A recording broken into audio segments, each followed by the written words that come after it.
All right, hello and welcome, everybody. We are the Adventurers Vault. My name is Rich. I am your GM and guide for this adventure today, and this is episode 5 of Shadows of Ardisport.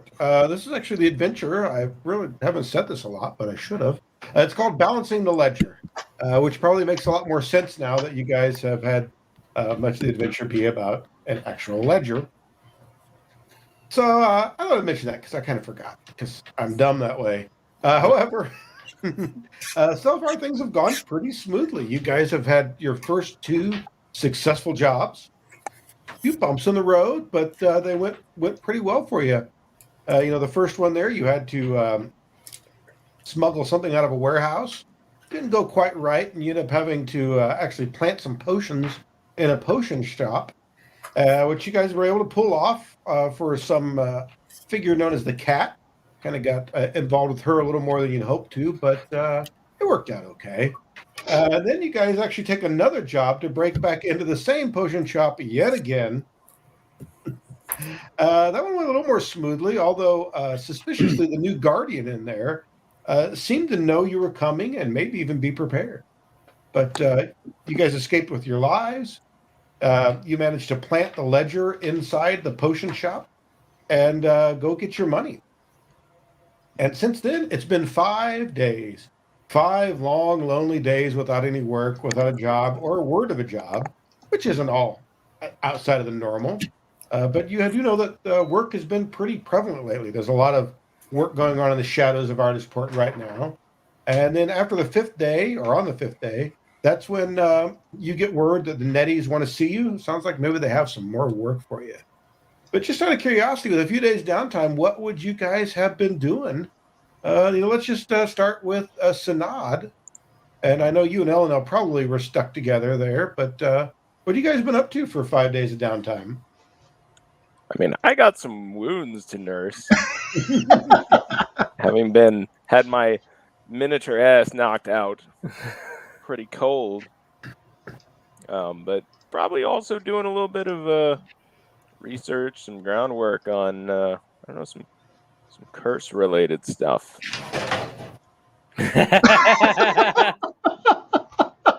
Speaking of curses, The ledger is not balanced. And No better timing.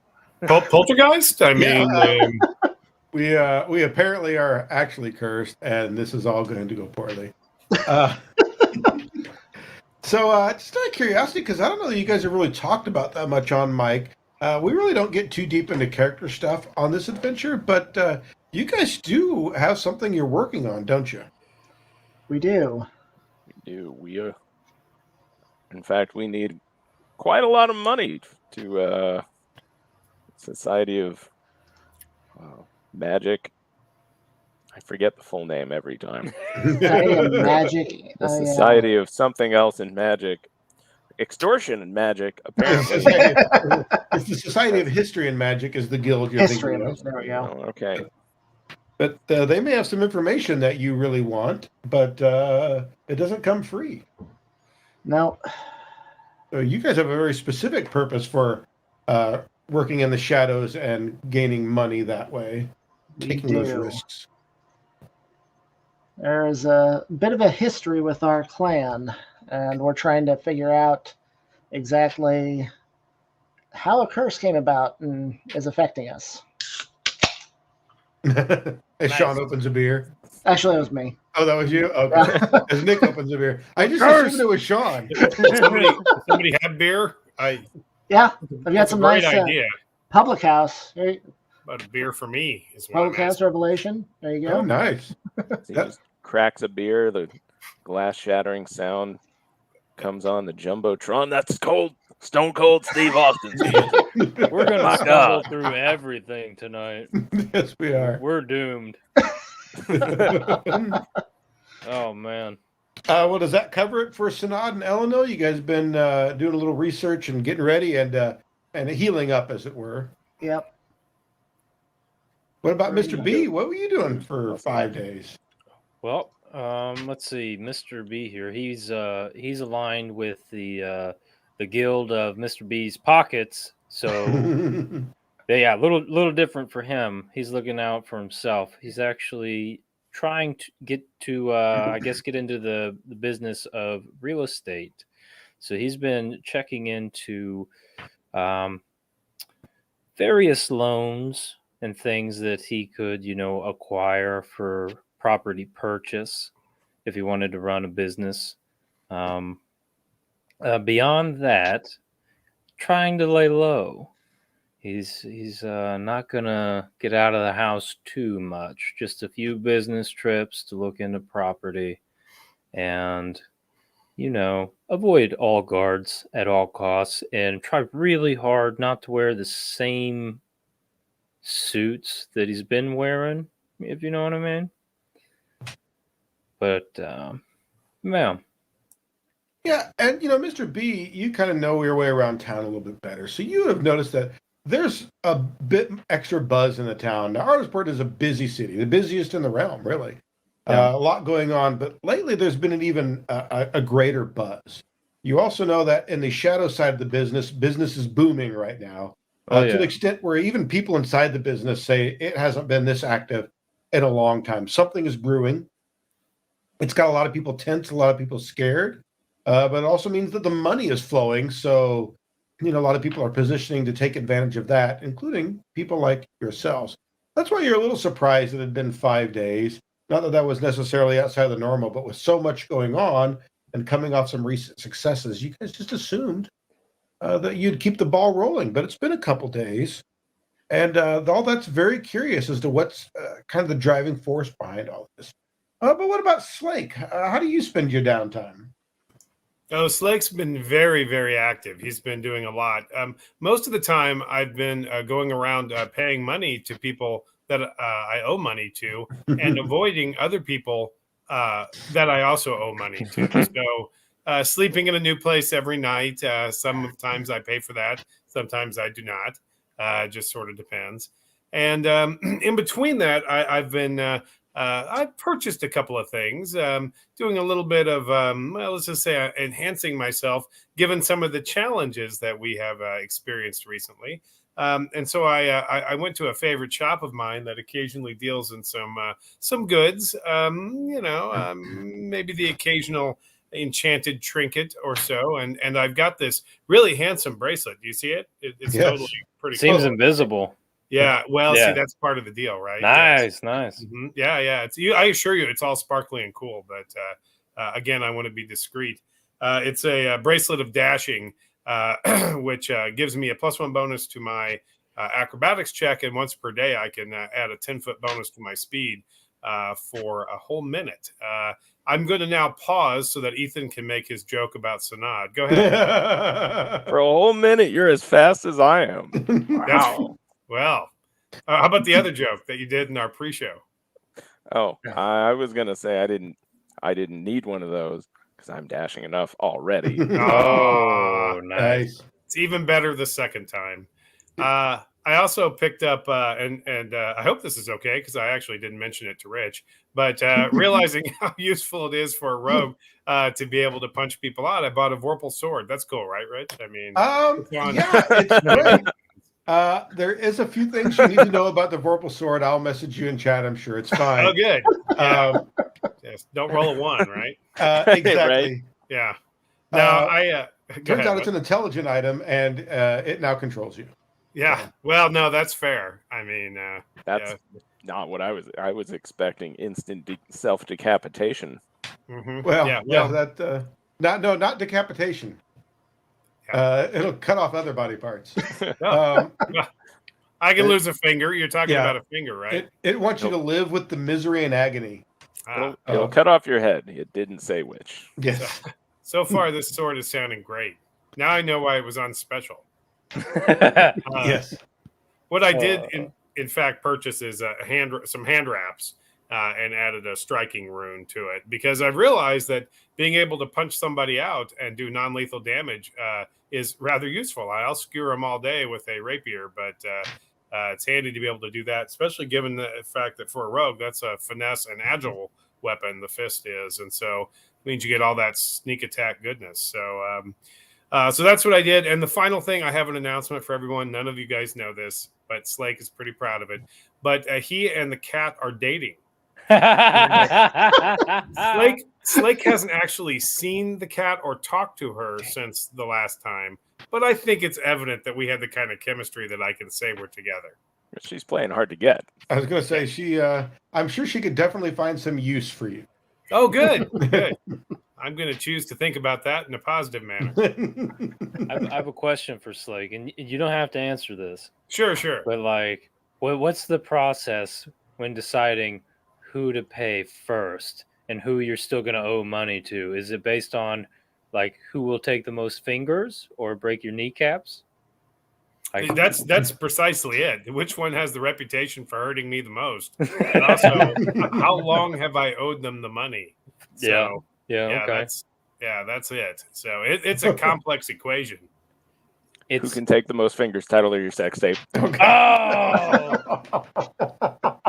I can see it on Ethan's face. He was just Welcome to dying. Shadows of Ardisport After Dark, everybody. Yes. Waiting for the opening. Yeah. It's gonna be a Oh. title of the show is gonna be blue Again, tonight. okay. Well, this was fun while it lasted, I everybody. didn't mean to set that up, man. I did not. Oh, It was man. flawless. Yes. Oops. Slow pitch that one right in there. It's fun. Classic. Right All right. over the plate. Well, before this goes completely off the rails, because we are speeding Before, that direction, let's go ahead and head on out to the Platinum Pint, where you've got word that the Nettie brothers might have something lined up for you out in the good old Canal District. Let's go ahead and pop that up here real quick. You guys are heading down. I'll move that up to about there. Got to head out the gate, out into the lovely Canal District with all that fantastic aroma, the savory flavors, and the wonderful place that is the Platinum Pint, a wretched hive of scum and villainy, filled with some of your favorite people, Ed, Nettie. Oh, and hey, let's just go ahead and swap over to that map real quick. And oh, look at that! We're looking at the canal itself there instead of up here. There you guys already are. Out with Ed, Nettie, and oh, look, there's old Johnny One Leg over at his favorite haunt at the end of the bar. Looking like he's already had quite a few, but. So you guys walk up, and that's when Ed sees you. He's like, "Hi, there you guys are. It's my favorite crew. How you been?" Bruised and battered. "Oh, yeah, I hear you got bumped around just a little bit, but that's all right. Everything seems to be tip-top. So, I mean, as much as I like visiting with you guys, this isn't exactly a social call. I maybe got some work lined up for you. Y'all still looking to do a few jobs?" Splendid. Yep. Yeah. indeed, we are. And, since you guys have been doing so well, I thought maybe we'd, kind of bring you up to the next level and all that. And maybe you could take on something that's a little more difficult. We're clearly the men for the job. Well, I'll say everybody don't get too excited, but yeah, we got another job. But the good news is, if it's more difficult, if it's harder, it means it pays more. How's that sound? Do tell. Go on about that last bit. Oh, yeah, all the money. But, I mean, are you guys in? You want the job? What's the job? What's the pay? There's a couple of crates in a warehouse, and somebody wants them taken somewhere else outside of town. Oh, so it's just a simple delivery job, no complications. Well, I mean, let's just say the people in the warehouse don't know the crates are going to go out there. So, you maybe kind of got to do this all sneaky like. Well, see, I got a client. He wants the crates, but somebody else has them. Interesting. And has he considered purchasing the crates, arranging for some sort of lawful transaction? Well, you see, in his mind, they is. Apparently, there's a bit of a dispute about that. They all got all their feathers all rankled, and so he's just going to pay you guys to go get it. After all, possession's like 9/10 of the law, right? That's true. That's true. It almost sounds like we'd be doing, kind of almost like a good deed, if you will. I mean, if this man clearly owns something and it's being held in a way that it shouldn't be, well, we should free it up and make sure he still possesses it. I like the way you think. I don't usually go for all kinds of details like that. I just go for the coin. And he seemed to have a whole lot of it. Matter of fact, he asked for you guys specifically. No, that doesn't bode well. Yes, Oh, it turns out your reputation just going up and up. Well, I mean, I'm kind of low on coin once again. Those 5 days have gone by fast. I'm in. I glance at my companions. Well, here's the deal. If you agree to take a job, I can give you 100 gold pieces right now. And when you finish the job, you can get 600 more. Each. No, it's all together now. How we split it up is all up to you. 600, huh? Yeah. Why, for the 5 of us, that's something like 100 apiece. That's a pretty good deal. Oh, Slake with his math again. If you had all 10 fingers, you might be able to count better. Yeah, but look at my cool sword. I got it for almost nothing. I bet. Half off now and the other half later, Ray. Yeah, it was a heck of a deal. What, have you got any questions?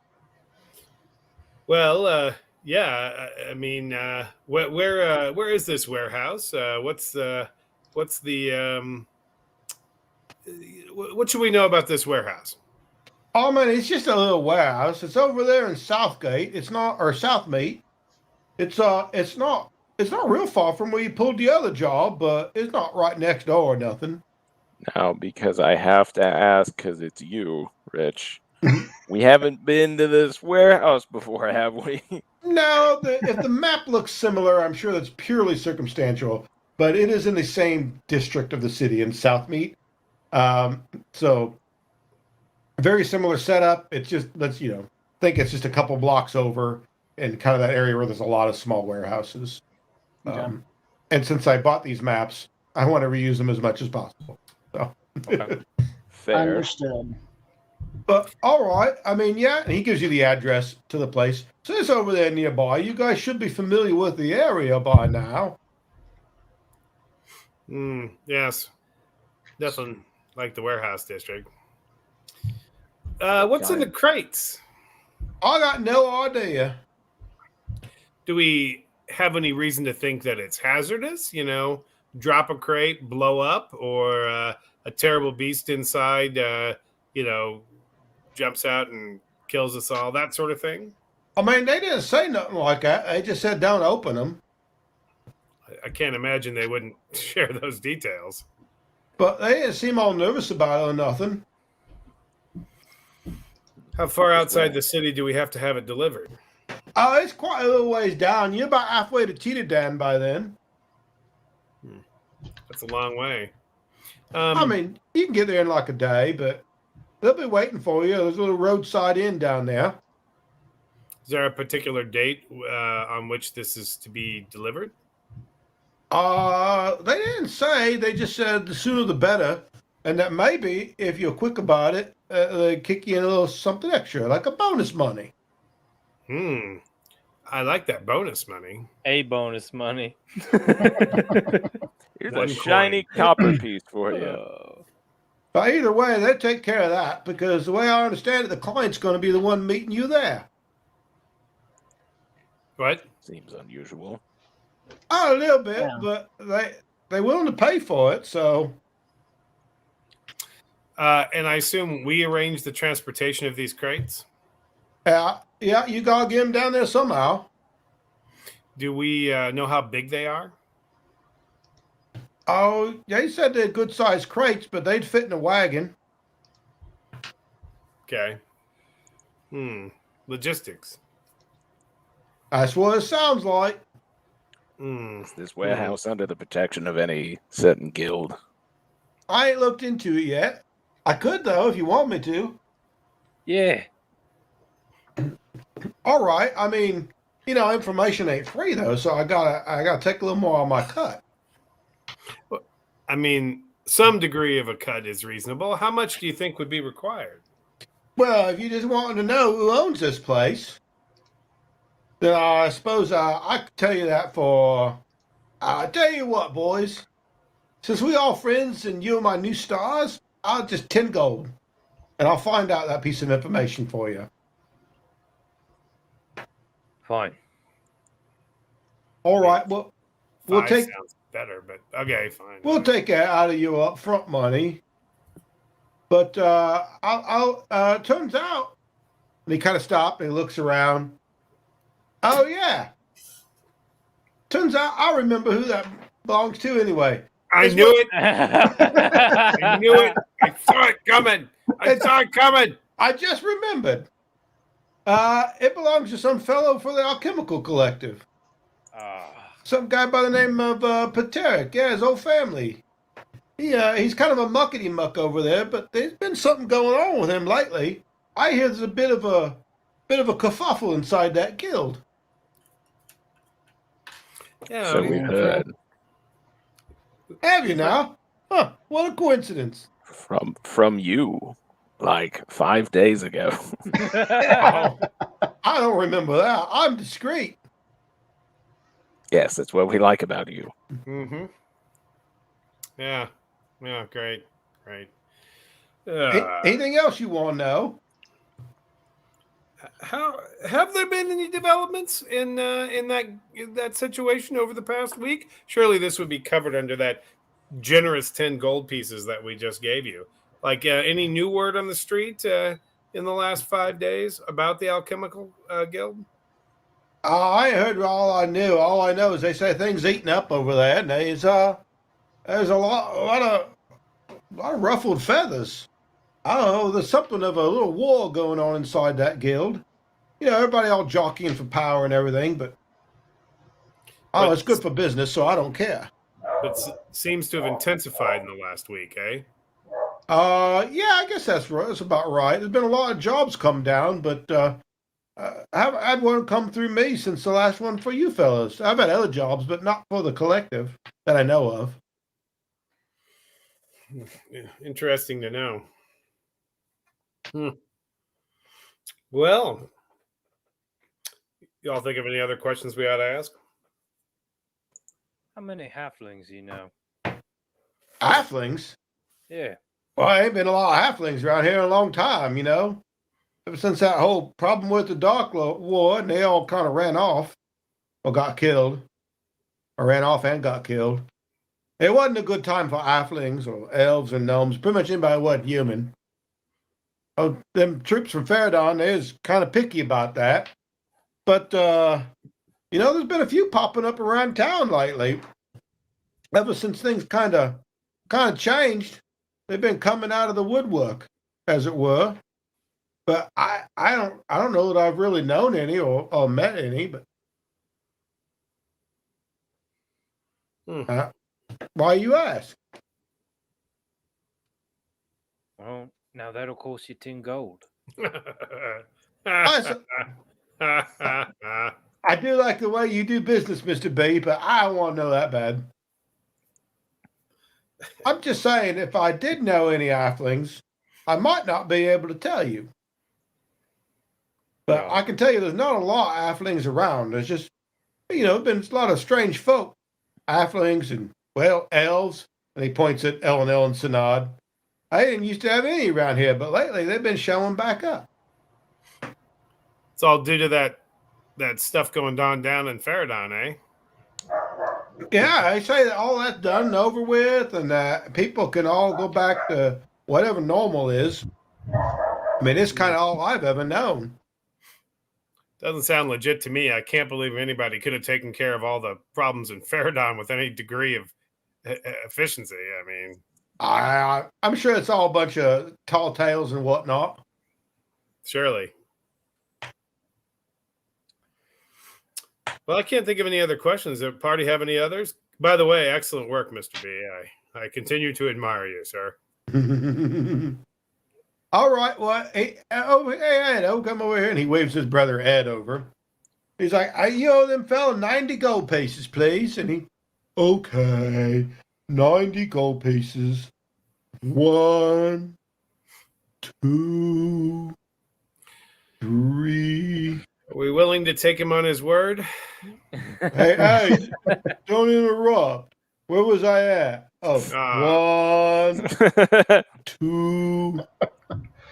And after Oh, boy. excruciating amount of time, you guys have your 90 gold pieces. All right, boys, that's 20 each. Let's get moving. I think we should have a rule where nobody's allowed to hand Slake the money first. Yep. What are you talking about? That's a weird rule. Why would you? Why would you make I that don't a rule? understand, but whatever. All right. Well, you guys head off from the Platinum Pine, I assume. Yeah. All right. Out you go. Do you all want to reconnoiter the area and do a little observation, a little stroll by this warehouse and see what we can glean initially? Absolutely. I'm good with that. All right. Let me swap the Yeah. map here a little Be bit so you can smart. see. Because you guys started out over, say, here. Oh, sorry. Actually, the Platinum Pint is about right here. Get that a little better. So then you got to go back through the gate here and make your way over to Southmead, which where you guys pulled off a job once before. But it's pretty much the same thing. There's a lot of small warehouses. There are businesses there, but there's several rows and side streets that are just pretty much just warehouses, mostly small ones. You're not too far from where you guys pulled the other job, but it's not right next door. And once again, nobody stops you. It's not that you're not allowed in there, but they do kind of keep an eye on strangers or people they don't recognize. But you're able to scout by the place. It is a small warehouse. Let's see, where is the map? We'll just switch over. And we'll zoom that map out a little bit. And it is this warehouse up here. And there's not much fancy to it. There's front doors. There's a side door. And that seems to be about it. Okay. So I see a front door here. Mm-hmm. And you said there was a side door. There is a side door over here. Okay. Front door there and a side door there, and it Yeah, there's so these are alleyway behind it. Is that it? What's on this back here area? Yeah, there would be a short alleyway behind it. And like I said, there is a side door here and then the double doors in the front. You could go back around behind it, but it's kind of the same thing. There's only a couple of windows and they're all really up high. And similar situation to what you guys had before.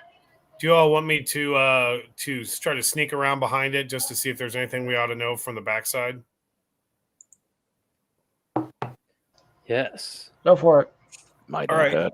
that. Richard, I'll do that. And my standard go-to when caught with a failed sneaking attempt is pretend I'm drunk. So I'm going to go ahead and already have a flask in hand. Okay. And Just for show, right? Yeah. Right.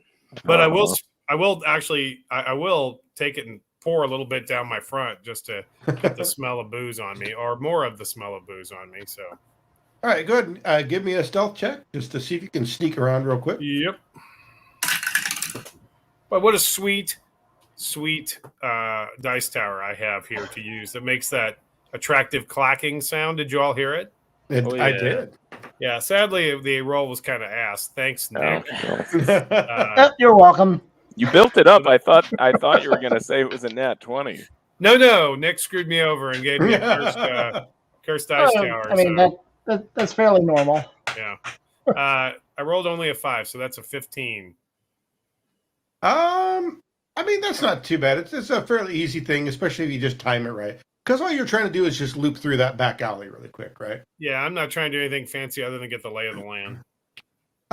You think maybe because there's some people wandering around you, maybe somebody noticed, but nobody seemed to give a shit.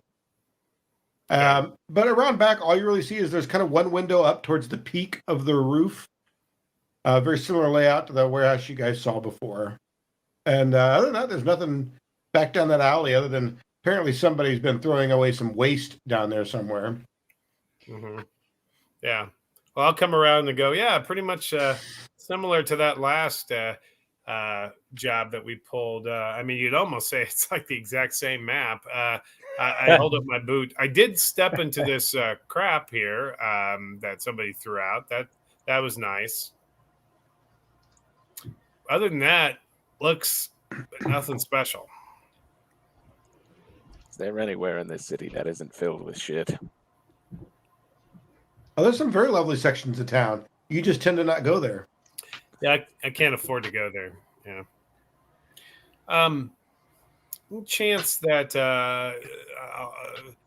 that either of you two, and I'm thinking more of Eleanor, you check to see if there's anything magical about them doors, particularly the side door.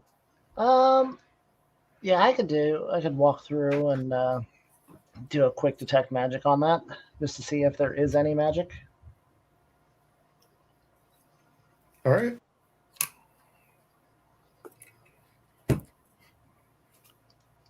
So that basically, I think with detect magic, I know it's a lot different than first edition. Yeah, we don't. I mean, give me an Arcana check and a Okay. stealth check to see if you can try to be somewhat unnoticed with it. We don't need to get too far into it. Let's start with the stealth. That's a 20 on the stealth. Nice. And Arcana is a 18. You should have been a rogue. You're pretty good at this. This time, every other time I've tried stealth, and I've been the one who triggered stuff. You actually don't notice anything magical on either the doors or the windows. So, yeah, I mean, it seems to be. Now, that's not to say there aren't some mundane obstacles, but nothing magical. Okay.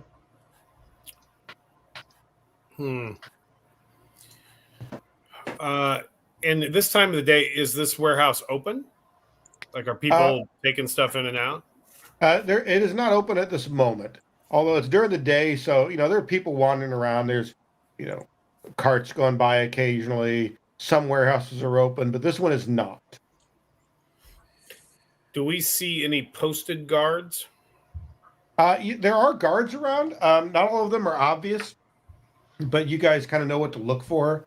So there are some people around the area. You don't see anybody posted specifically by this warehouse, but from your work before that some of these people are going to be wandering the area, watching, keeping an eye on several warehouses.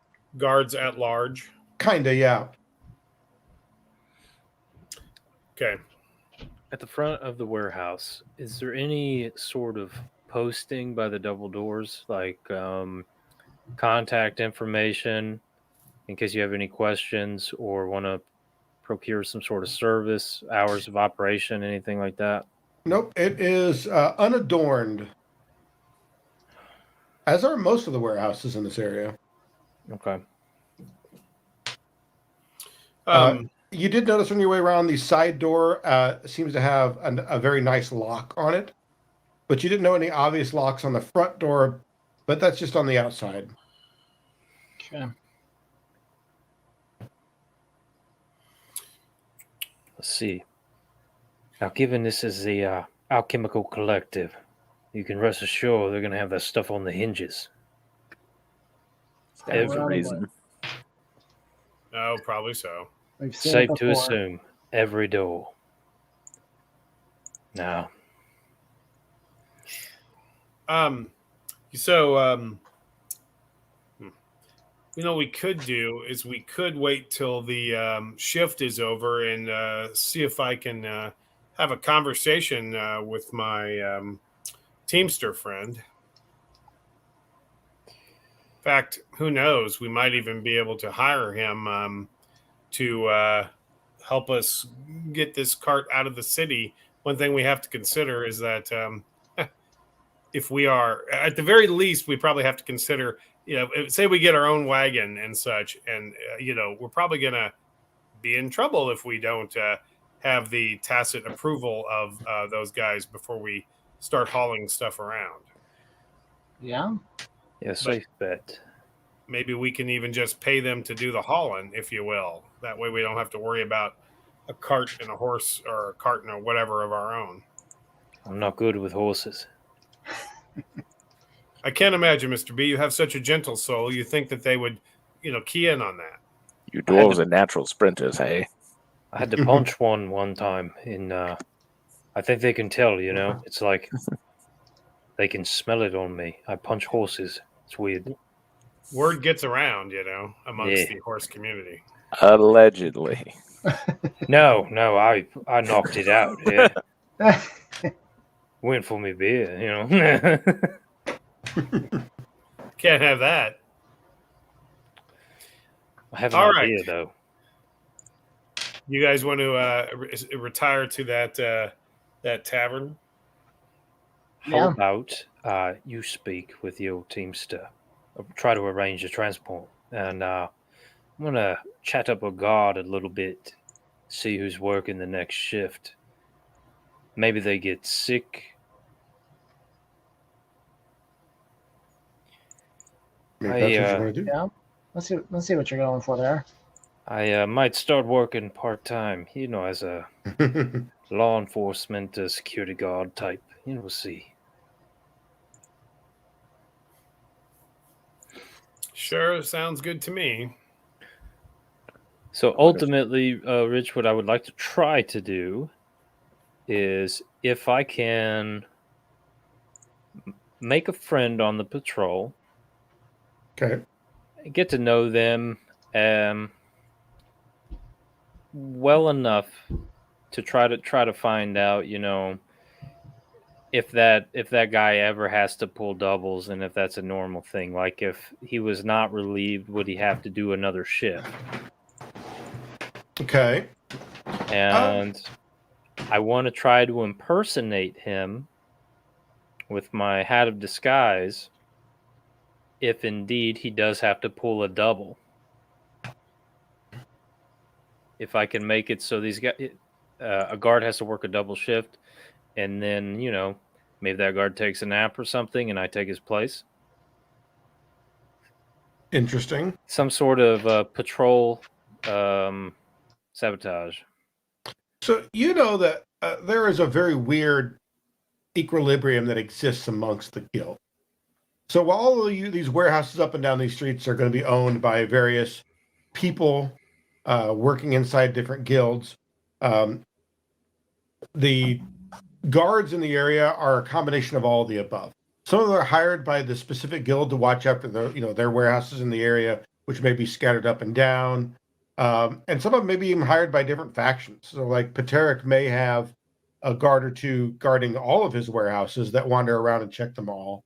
But there might be some hired by the Alchemical Collective that wander around. And there's even going to be some guards that are being paid by, say, the Alchemical Collective, but actually are members of other guilds, because that's a service that those guilds offer, is trained guards and mercenaries. So they're just going to pay them. The interconnectedness of those relationships are weird and vast. So you end up with a strange equilibrium where they're all getting paid separately and they all kind of have their priorities. But these guards are the boots on the ground. They're the guys on the street. They all know each other. So they all kind of look out for each other. It's one of those strange things where just because that's not my guild, those guys know that, hey, someday maybe you get me getting knocked over the head and I want those guys to come help me out. So they all kind of keep an eye on each other. If one guard saw something suspicious going down, he might yell for the others, even if it's not his. That's probably going to be the case. So that kind of going into it. It also means that there's no necessarily set schedules and shifts, although they do kind of keep their bases covered. So one guy doesn't show up for a shift, it might not necessarily mean much. I mean, there may be individual repercussions for that person over time, but nobody's going to say, "Hey, we got to call somebody in," as it were, outside of normal circumstances. So, if you want to chat up some guards and find out some of that information, knowing that the community between them is that tight knit, right? And they all do communicate, instead of physically removing one of them from the equation or getting one to drink too much. I would just have an interaction with one and note the uniform, if any, or some sort of badge or seal of recognition, some sort of, hey, I'm a patrol guy thing. It's the clubs. They all carry a club. Oh. That's really about the only. Some of them you'll see wearing some leather armor, but armor is not common. You saw one guy wearing a chain shirt, but he looked like maybe he might be somebody a little higher up the food chain and not just a regular guard. These are things that you'd see wandering around. And if you watch the guards, they interact. You might go to one of the intersections, and here's 3 or 4 of the guards standing on the intersection, shooting the breeze, just kind of doing what working guys do, because hey, they're getting paid by the hour. They're doing their work. Every once in a while, one of them will wander off to make some rounds and look at some stuff, and then they kind of sit there and tell stories and just pass the time. So that's it is going to be hard to make your way into the group. Now, if you're going to impersonate somebody, then you might be able to. But a new guy showing up being like, "Hey, I'm on shift here," they're going to be like, "Who the hell are you, and why don't we know you?" But if you're going to try to use that hat of disguise, sure. I mean, that's a possible route. Yeah, just in a pinch, if I had to try to disguise myself as a patrolman or what have you, I don't want to just be guessing on it. If I have met a few, studied some mannerisms, maybe caught a couple names or something like that, maybe try to get one of those clubs. I mean, the clubs aren't particularly distinct. It's just that people don't usually go wandering around carrying a club. Oh, in that case, I can just find one somewhere, buy one. Yeah, I mean, you go buy a club. I mean, okay. There's no uniform. There's no outfit. Like I said, some of them have a little bit of armor on. They tend to look professional enough. They're not fancy by any means, but their clothes are decent. They clearly are getting them washed. They're presentable. They're all wearing sturdy boots because they walk all day. These are working men. Think like a factory worker. They've got clothes that are just for that. But the most thing that gives them away is they're carrying the clubs, because not that somebody couldn't carry a club around town, but who else would and why? So you could just get a club, but I guess the question was, what specifically are you trying to do? Are you trying to not lead you along this primrose path here? But okay. If you're going to approach some people, tell me what exactly you want to get out of it. Well, I'm actually thinking now that we've kind of talked about it, all I need is well, I hate to say it, but non-fashionable clothes. I need to dress down and just buy a stick. Yeah.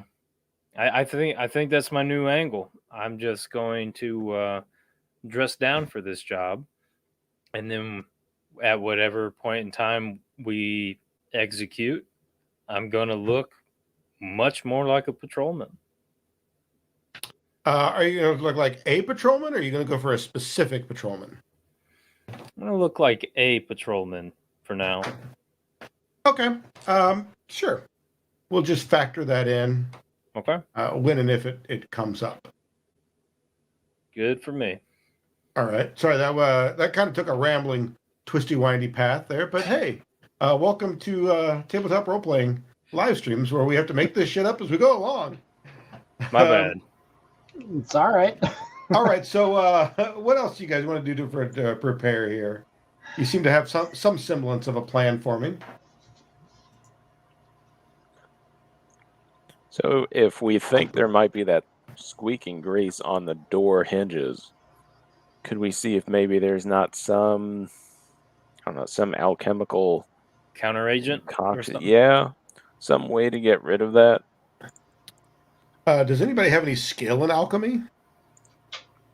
Oh, what would that even be under? Crafting. Probably, yeah, it'd probably be crafting. Identify alchemy as a trained-only crafting skill. Yeah. So Okay.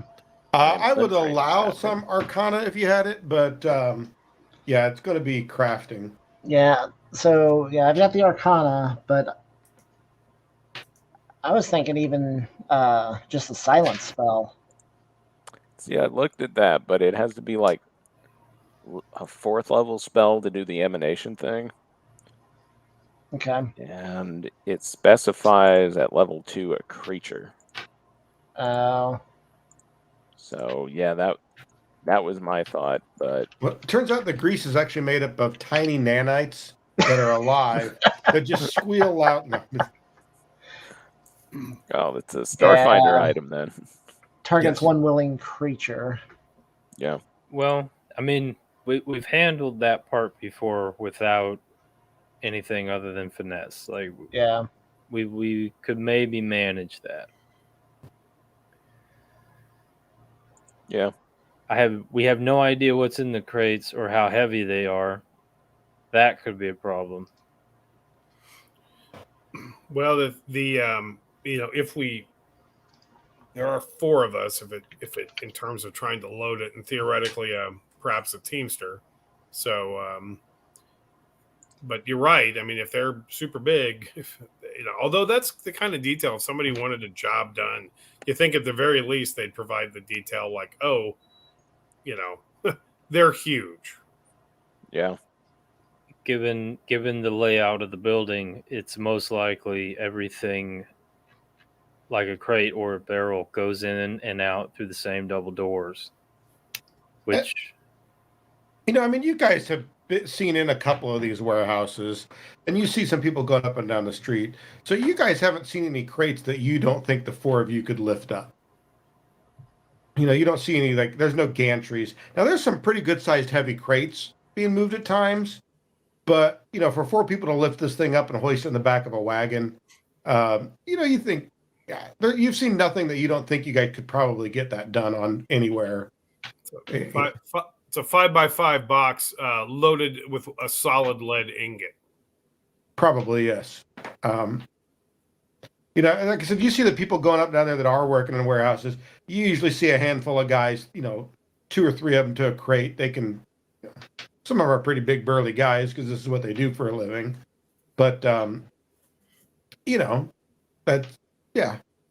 There's no gantries. Nobody has the setup, or at least around here. Like, you go down by the docks, and sure, they've got lifts and stuff set up. But here, all these warehouses are fairly small.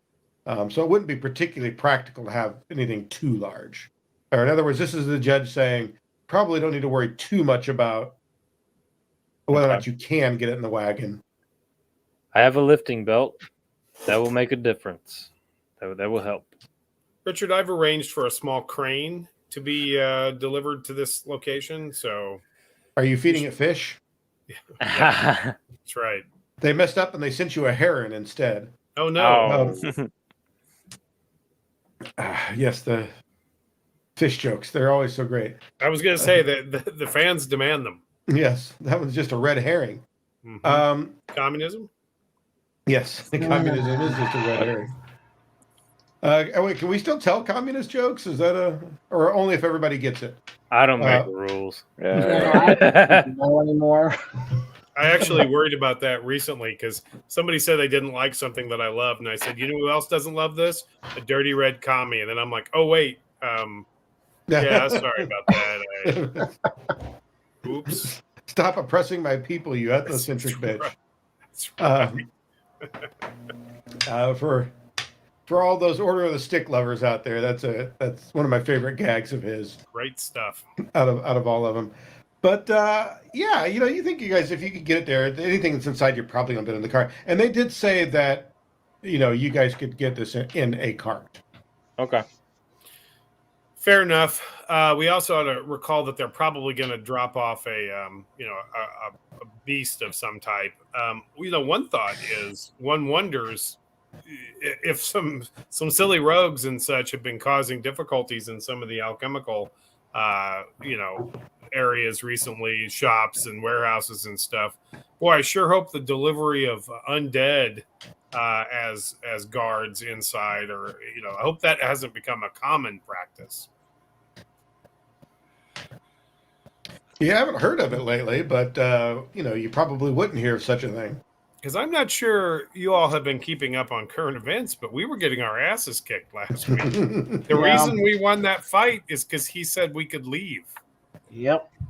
After Basically, I wasn't he going to bring it adhered to a up. wall.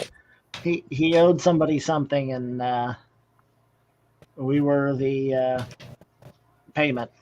I guess I still so. have a bruise. Look here. One small point of order: he didn't necessarily owe somebody something, but who he works for did. Oh, true.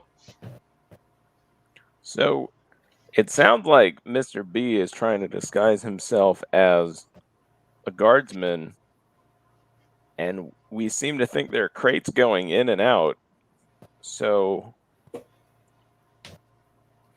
do we think maybe we could, I don't know, package ourselves in crates and have him wheel us in on a cart? Like, Maybe we could have the Teamster I was gonna drop say, off a crate or two yeah. with you in it, yeah, and then we could do the switcheroo. Mr. B comes in and pops us out of there. It's not a terrible idea. I guess the only thing is it's like this warehouse doesn't appear to be something that is regularly open, during any given times. It sure seems like this is a thing where if something needs to be dropped off or brought in, then somebody comes up and who has a key, who has access. Cart comes in, that guy shows up, opens it up, they drop the item off, and then they leave, which is, fine in terms of a cover sort of situation. But if we were trying to legitimately, sneak in for a delivery, there wouldn't be a reason why somebody would be here to receive us. And the same thing as far as, taking away. And I may be misunderstanding what you're suggesting, Ethan. So if I'm, because if I like that idea a lot, but I just don't know if this is that sort of warehouse. Here's, I'm going to speed up just a little bit and fast forward, because it sounds like you're going to go to your buddy from the Oxen Court, whose name is right here in my notes somewhere. Oh, there he is, Odo Walker. Yes. That he's been so helpful to you so far. So when you get to talk to him, actually, do you want to just go talk to him now? Sure, that's fine.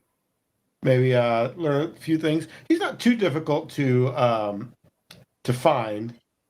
Because you know where his haunt. So you make contact with Odo. It takes you a few hours to catch up with him.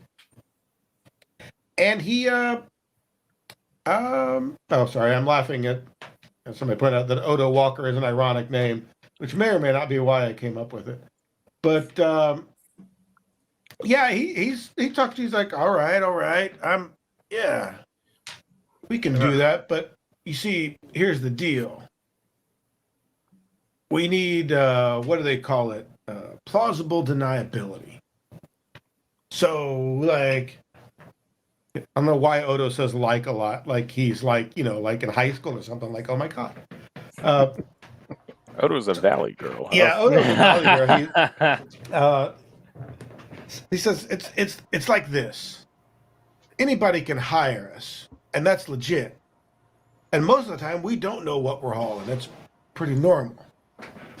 So if you say you hire somebody from the Oxen Court to move some crates from point A to point B, that's a legitimate job.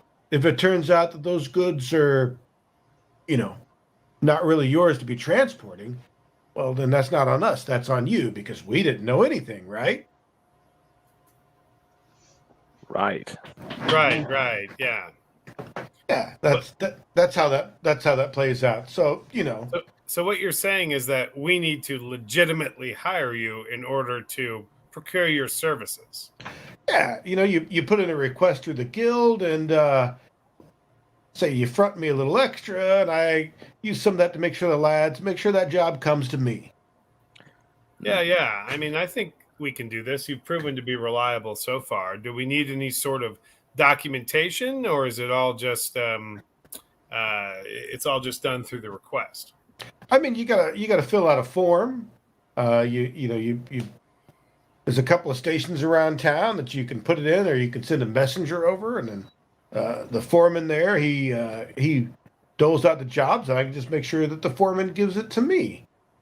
This seems like it would leave a paper trail, though. I mean, we don't look at those too closely, and maybe, like I said, you're gonna have to give me a little something to spread around so that they don't look too closely. But Go ahead. we got to make sure this looks legit in case somebody comes sniffing around afterwards. Do I assume that, given the circumstances of this, and assuming that we provide the proper coinage to grease the wheels of your cart, so to speak, you're probably okay if we don't use our actual names on the form? I mean, I don't ever see the form. They fill out a work order and give it to us, and I don't know who they're for. That's it's not our business. Mm-hmm. I glance at the party members and say, "This sounds like actually, that does bring up a question, though. Do you all do deliveries outside of Ardisport? Because we need to take this a little ways down the road." Oh yeah, within reason. We go the distance. It just costs more. That's all. We're going to Faradon. You can get there, Oh, right? well, shit. Now we got trouble. So I don't know about that at all. Yeah, no, that's not a problem. They'll quote you a price, and he kind of knows where you're talking about because this is down beyond Southshire. It's actually kind of at so Ardisport officially has a kind of it claims 20 miles from the city walls as officially theirs. They're part of their city state, as it were. However, the unofficial influence goes well beyond that, and there's really nothing that marks that line from a practical standpoint. But you guys do know that the inn that you're on, or if not, he'll point it out. Odell, that inn marks the edge of Ardisport territory for the city state. It's like, yeah, that's right at the edge of the official, Southshire. It's the border right there. Fair enough. I'm sure that's not a significant detail in any way. Yeah. I do have another question for you, and that is that sometimes in the past, you've been able to take some of my precious coins and find out a little bit more about, the particular location where this job would be taking place. Any chance you can do that for us this time around? See if there's anything we ought to know about that warehouse. I mean, I can ask around if you want me to take the time. I guess it depends on what the timetable is for this gig. Well, good question. I was going to say, we're probably on a pretty quick timetable to get this done. That said, we also have to go through the process of hiring the cart to begin with. What's the turnaround time on that, provided we fill out that form right away? I mean, better give me an hour or so to make sure I got the wheels greased on the cart, as it were, before you drop that form off. But we could probably have things underway in the next 2 hours if you're going that quick. Goodness, that's quick. Wow. That's I was not really expecting quick. that quick, but that works Yeah. for me. Oh yeah. I was expecting to hear like Tuesday. I mean, as long as you guys are willing to pay the coin, just saying, the foreman can dole that one out first. How much coin are we talking? Well, let's just say I'm probably going to have to give him at least 10 gold pieces just to get the foreman to, see things my way. And, I'd say about the same amount for my troubles, plus the actual cart fee that you'll have to pay when you file the paperwork. but that's probably only going to be maybe 6-7 gold pieces. But hey, that gets you a bona fide, legitimized cart carriage from point A to point B. Would we assume for that kind of considerable cost that if somebody would come, inquiring about that particular job, that they might run into a little bit of bureaucratic difficulty in terms of getting their hold of the form, so to speak? Hey, listen, I'm just a drover for the oxen court. I've got my work order right here. If you've got a problem with what I'm hauling, you're going to have to go down to the offices and take that up with them. Because as you can see, this work order is 100% legitimate. And honestly, if you're going to detain me, well, I'm going to have to call my superiors, and that's just going to make a big mess of it. So you just best let me keep on driving my cart, keeping the wheels of commerce rolling, as it were. You mean something like that? Yeah. And if they do go to your superior, that their foreman is probably gonna, I don't know, have a little bit of a trouble placing his hands immediately on the form. Well, I mean, that's why we got to make sure that he is in a good mood. Let's just say that. Yeah. Okay. I glance at my companions. Fair enough. Mr. B's going to walk up with a pouch. Grease. Within the pouch is 20 gold. It's like, all right, tell you what, and he gives you an address, which is over, let me switch the map back, which is over in Eastmeat. I don't know why that map always comes in down low. So it's over in this area here. I didn't ping it, right? Okay, there goes my, sometimes this map doesn't like to ping, right? But it's over in that area, and he says that's the nearest place for you to file paperwork. He's like, and they'll have it all there. You just go fill it all out, and but give me a good hour before you show up, and then after that, just meet me at the location. And be ready to load the crates. All right. Sounds like a plan. Okay. Anything else you guys want to do? You've got essentially an hour to kill to see if there's any other aspects of your plan you want to implement. And did we decide on how we were going to try and get in there? I figured we'd waltz up to the door, have the cart parked in front of it as cover, and then I'd attempt to pick the lock on the front door. Okay. But open to No, suggestions. that sounds like a plan to me. Richard, I have a question for you. Yes, sir. I completely forgot to bring this up, something I can afford, but I don't suppose I could have procured a sneaky key. Could I have? I don't know. What the hell is it? Well, what is that? It's a talisman that you affix to your armor, and then and there's no particular reason that I feel I would ever need this, but basically the outcome of any attempts to pick if the outcome is attempt to pick a lock is a critical failure, it becomes just a failure instead. Okay. Yeah, that's probably easy enough to get around here. Cost 22 gold for a one item. Yeah, I mean that's just gold you can't be given to the people you owe, but I mean, you know what really sucks about that is it lasts for a minute. That effect lasts for a minute.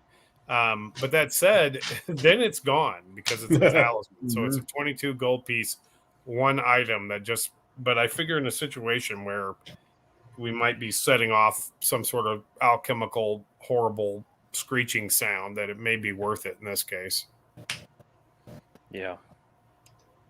Anyway, but that's all. You guys have any other thoughts about this idea? Whose names are we going to write on the form? Well, you see, there's the Nettie brother.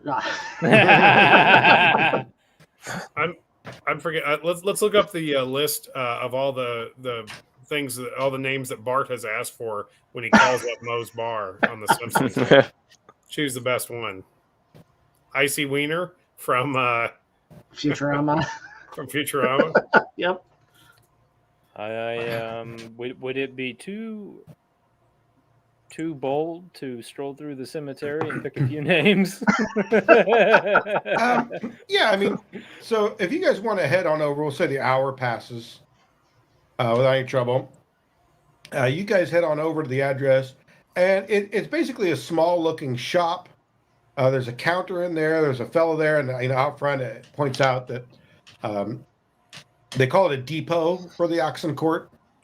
But essentially, what it is, it's just a place for people to come in and place an order and hire a cart, and then they are dispatched according to the foreman at the depot, and that's really all there is to it. You just go in, fill out the form. They will quote you a price, and that's it. So who's going to fill out that form? What would one have to roll to forge like disguise a signature to forge someone else's name? That's actually a society check. Oh, Interesting. Yep, they pulled Oh. all Yeah. that stuff in there under society. Society in second edition is just a constantly needed skill. It really Yep. is. Yeah, Yeah. if you look at the actual skill description, it specifically calls out create forgery. Yeah, yeah. and basically, if you have to do any talkie, it's going to be either diplomacy or deception. But any actual that kind of sneaky is society, unless you're doing like a sleight of hand or something that falls into thievery. But I'm okay on society. I'm not an expert though, so if somebody's better than I am, I mean, I'm not an expert, but I've got a +8. well, guess what? You're one better than I am. so is it I- L&L? I'm Yeah. untrained, so Well, it's an intelligence-based skill, and Yeah. that's what the Megas caster uses. Looks like it's you. Yeah, it looks like it. All right. So the forms are just there. There's like a little tray, and there's a little bit of room on the counter. So you can just walk up, grab a form, start filling it out. There's a pen and a nib up there for you to. It's pretty straightforward. It basically says, where are you going from, where are you going to. You have to put down. It says, please write specific address, and there's like a sign on the wall that tells you what clearly they've had trouble. You can tell what people always screw up because they put the big bold letters. Please give exact address, things like that. Yep. Which those are easy because you have it. Mhm. It's going to have a place for what you'll be carrying, although they don't mean contents. It means 4 barrels. Right. One large crate. They're looking for that, an approximate weight of the cart. It's going to ask you. It's going to ask you how quickly you want this done. Basically, priority level. If you're willing to pay to have it done expedited, as Mhm. it were. Do you want next day air? Do you want Are you a Prime member? Things like that. Same Flown on day the back of a service. dragon from one site to the next. The biggest thing is down at the bottom, there is a little bit of, I'd say legalese or barristerese that says, something to the effect of, I hereby swear that I have the legal, all the property I have the legal right to move, and I, basically nobody else is liable but me. I accept the responsibility. The oxen cart is only responsible for, the moving of the packages, the upkeep of the cart, yada, yada, yada, yada. Basically, it's saying it's legally, this is all on you, and this is your merchandise, and you have the legal right to move it. And then you have to sign and date it. And all that. So you got to fill all that out. So just out of curiosity, what are you going to put there? I mean, no one really reads the terms and conditions anyway, so just Just sign it. go ahead. Don't even lie. Just All right. So, how many crates were there that we were picking up? Just for saying it's 3. Okay. All right, so 3 crates from the warehouse to the place in Southshire.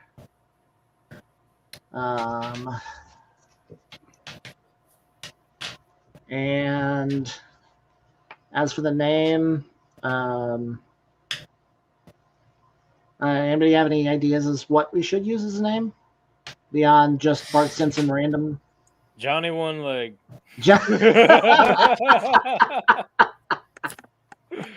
You know what? Probably shouldn't do that because it will tie it to the netties. But I'd say just make up a name. Yeah, just some random name. Amanda Hug and Kiss. That was There a we fun go. one. All right, go ahead and give me a society check. I want to see how well you pull this off.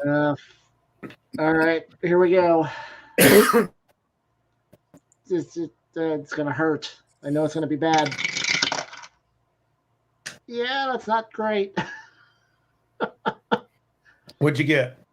That's a 5 on the die, so 13. Okay, cool.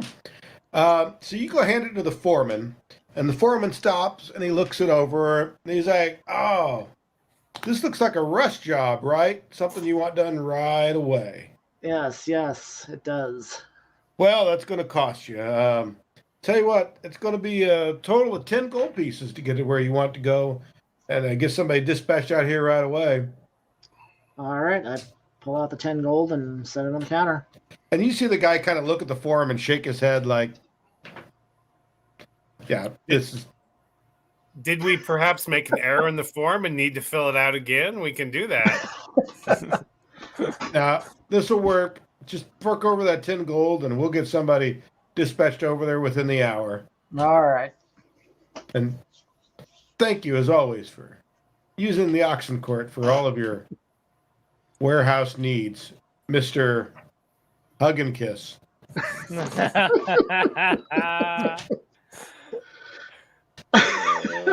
Like, as you guys are heading out here and be like, fucking amateurs. Yep. Honestly, that's probably the best. That's probably the exact result that Eleanor will get no matter what. So you guys head back over to Southmeat to the warehouse. You think you have close to an hour before the cart will arrive. Why don't you guys go over the details of your plan one more time before the cart gets there?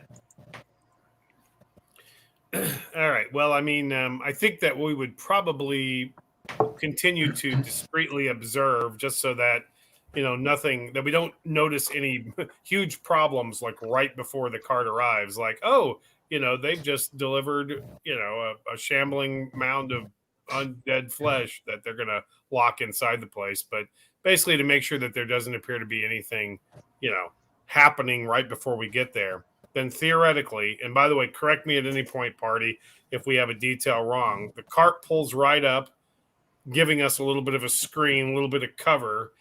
We all walk up there like we're doing what we're supposed to be doing. And I activate the sneaky key and attempt to get through the lock and any traps or other issues that might be a part of it. And then assuming that we're successful, we go in, find the stuff, load it up, and get the hell out of Dodge. Does that sound right, party? Sounds pretty good. Yeah. Mr. B writing kit where I could like make a fake manifest, if you will, just in case as a prop. If I'm dressed as a patrolman and something goes wrong, I can be the one to address the situation and like help, act as the authority or whatever. All right. We said we were. Okay. We said we were getting 3 crates from the warehouse, right? So like Yes. one of them in particular is the job. So like the other 2 maybe are like just random crates, make it look like a robbery or. There are 3. You're supposed to be getting 3 crates. Oh, okay. And Mr. B, if you want to make a forgery, go for it. That's a society check to get that made. Can do. I hope. Oh, very nice, very nice. Looking at a 23. That's a pretty good forgery. You should have Should have done that at the depot back there. Well, you know.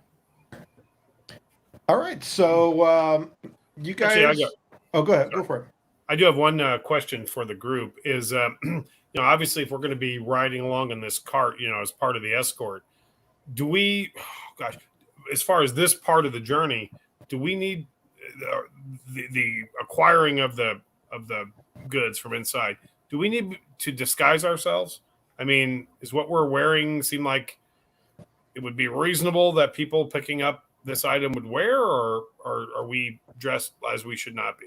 I guess that depends. Are you going to try to ride in the cart or just follow along? I thought we were going to meet it there. Well, yeah, you're going to meet there, but ahead. Once the cart gets once underway. we leave. Right. And I'm most interested in the point, basically while we're picking up the cart and while we're in the city, would we seem out of place in our current garb? How about anybody who wants to make a society check to recall some knowledge? We can all attempt it, eh? Sure, there's the good die roll. 17 here. 25. 25. Oh, okay. So Elenil, you kind of realize that guarded carts, you really haven't seen any. Right. Since it is the realm of the oxen court, once it gets thrown in the cart, it's technically their responsibility at that point in time. So if somebody robs a cart at that point, it's on them. Okay. Which really doesn't happen around here because that's, that's like firing their first shot in a war because they're the Teamsters. If you want shit moved, don't fuck with the oxen court. So nobody really does. So you don't really notice. Now, that's not to say that there aren't people who are guarding carts who just make themselves less noticeable. Yeah. That's when you think about it, like that's probably happened. That people are following along, checking things out, and keeping an eye on the cart. As a matter of fact, if you really paid a lot of attention around town, you'd probably noticed it wasn't super uncommon for somebody to follow, especially a large shipment along, just to keep an eye on it. So if you ride on the cart as you are, it might draw suspicion. But if you just kind of make yourself less noticeable, just kind of follow behind with it in view and be ready to run up. I could disguise myself with a spell for an hour. If that would make a difference. I don't know if it would, if that would wear off way too soon or not. I don't know. It'll probably take you close to an hour to get from the warehouse outside the gates of the city, at least. Because there's a lot of twist and turn. You got a cart, it's slow. Carts have to stop and go a lot. Deception check, right? Isn't it normally for a disguise attempt? I believe that's correct. Yes.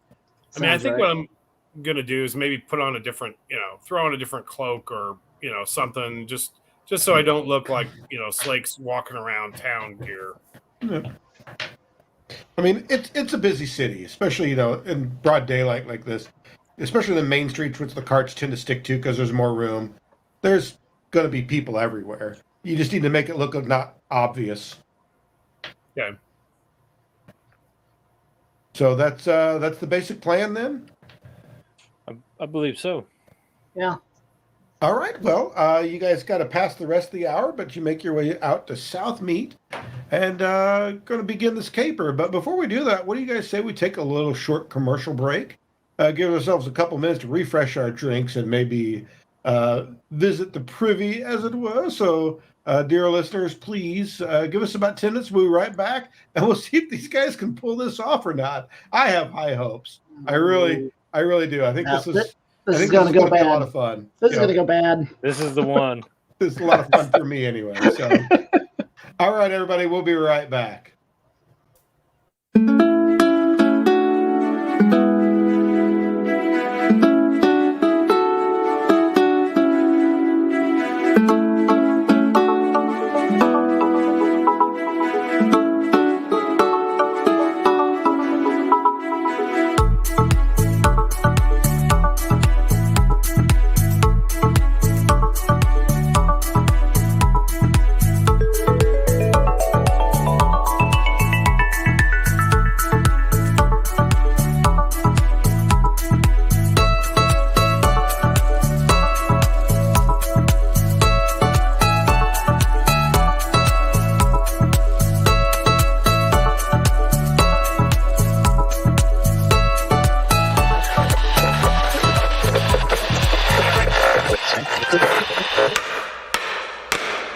I hereby call this meeting of the McGinty Stone Table to order.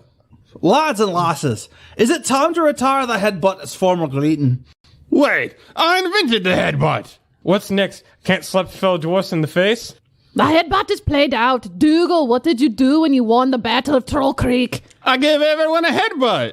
And the next week when you found a new pair of sturdy boots, what did you do? I gave everyone a headbutt.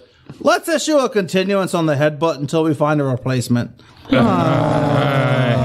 are the best. The refreshing, cool taste of McGinty's Dwarven whiskey for the finer things in life. Hi, Will Grift here for Flex Heal, the super strong damage controlling spray that can instantly patch, bond, seal, and repair any wound. Flex Heal is no ordinary healing potion. Its triple adhesive bonding power instantly seals leaky wounds and pustules. Clerics are hard to come by, and complicated healing kits require hours of training. No longer are adventurers forced to stock up on healing potions. No longer do you have to give your hard-earned coin to random nearby temples just to keep your party alive. With its intuitive spray nozzle and convenient price, Flex Heal is guaranteed to be the best thing in your handy haversack. To prove to you the healing power of Flex Heal, Grumthor the Barbarian's going to chop this commoner in half. Wait, what? Come here, little man. No, don't do that. Not like this. Ah! That's a lot of damage. Don't worry, with the amazing power of Flex Heal, this commoner will soon be as good as new. So much blood. It's gushing everywhere. Not to fret, Flex Heal instantly bonds to any surface, creating a triple strength healing bond.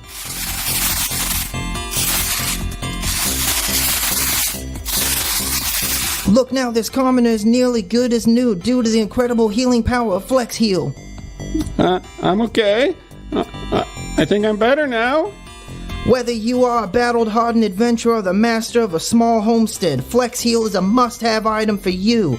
Head on down to your local Crookshanks and pick up your bottle of Flex Heal, or grab one of our convenient party packs. Just imagine everything you can do with the power of Flex Heal.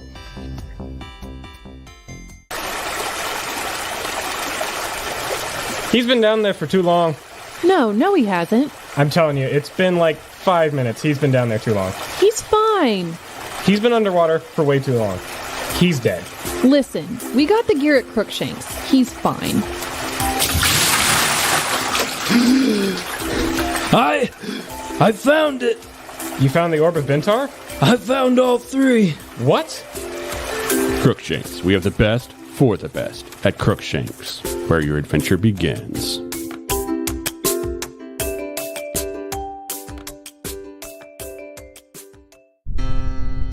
Yumi's got you down. Get out of my shop! Tired of them trying to wear or eat your precious bits or fluids? We're getting low on cobalt cola. Come on down to the only place where the kobold can shop free of worry, because it's in that cave. That's right, Cave Mart is now open for business. You may have heard about it burning down, but come on, it's a cave. And we can always find new employees. Don't let fear of going outside stop you from where great bargains can be found. Come on down to Cave Mart, where we have Kobold Cola half off. Wait, what? Hi, Will Griff back again for Flex Heal, the super strong damage controlling spray that can instantly patch, bond, seal, and repair any wound. Flex Heal is no ordinary healing potion. Its triple adhesive bonding power instantly seals leaky wounds and pustules. Clerics are hard to come by, and complicated healing kits require hours of training. No longer are adventurers forced to stock up on healing potions. No longer do you have to give your hard-earned coin to random nearby temples just to keep your party alive. With its intuitive spray nozzle and convenient price, Flex Heal is guaranteed to be the best thing in your handy haversack. Did you know Flex Heal is so strong it works in any environment? Slashing in a searing desert? So hot.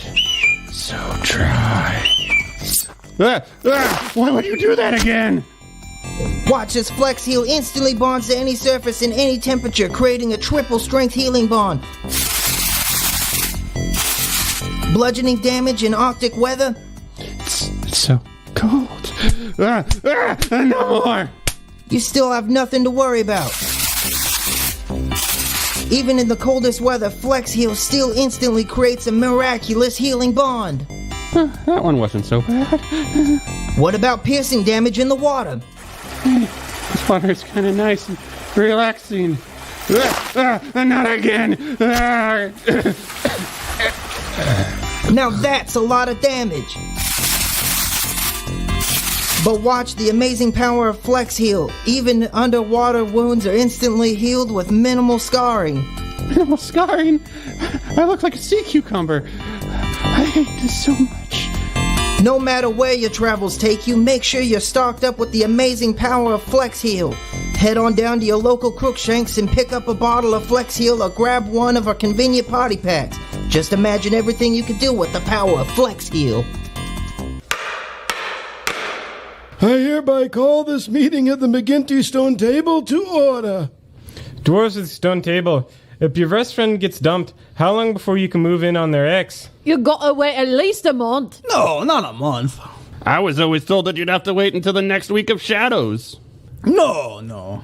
Or the next beard grooming, whichever comes first. Listen, you don't get it. When they break up with your best friend, they're breaking up with you forever. But what if they are mighty bonny and drop dead fine? Well, okay, 6 months. Yeah, it's more like it. McGinty's Law! The refreshing, cool taste of McGinty's Dwarven whiskey for the finer things in life.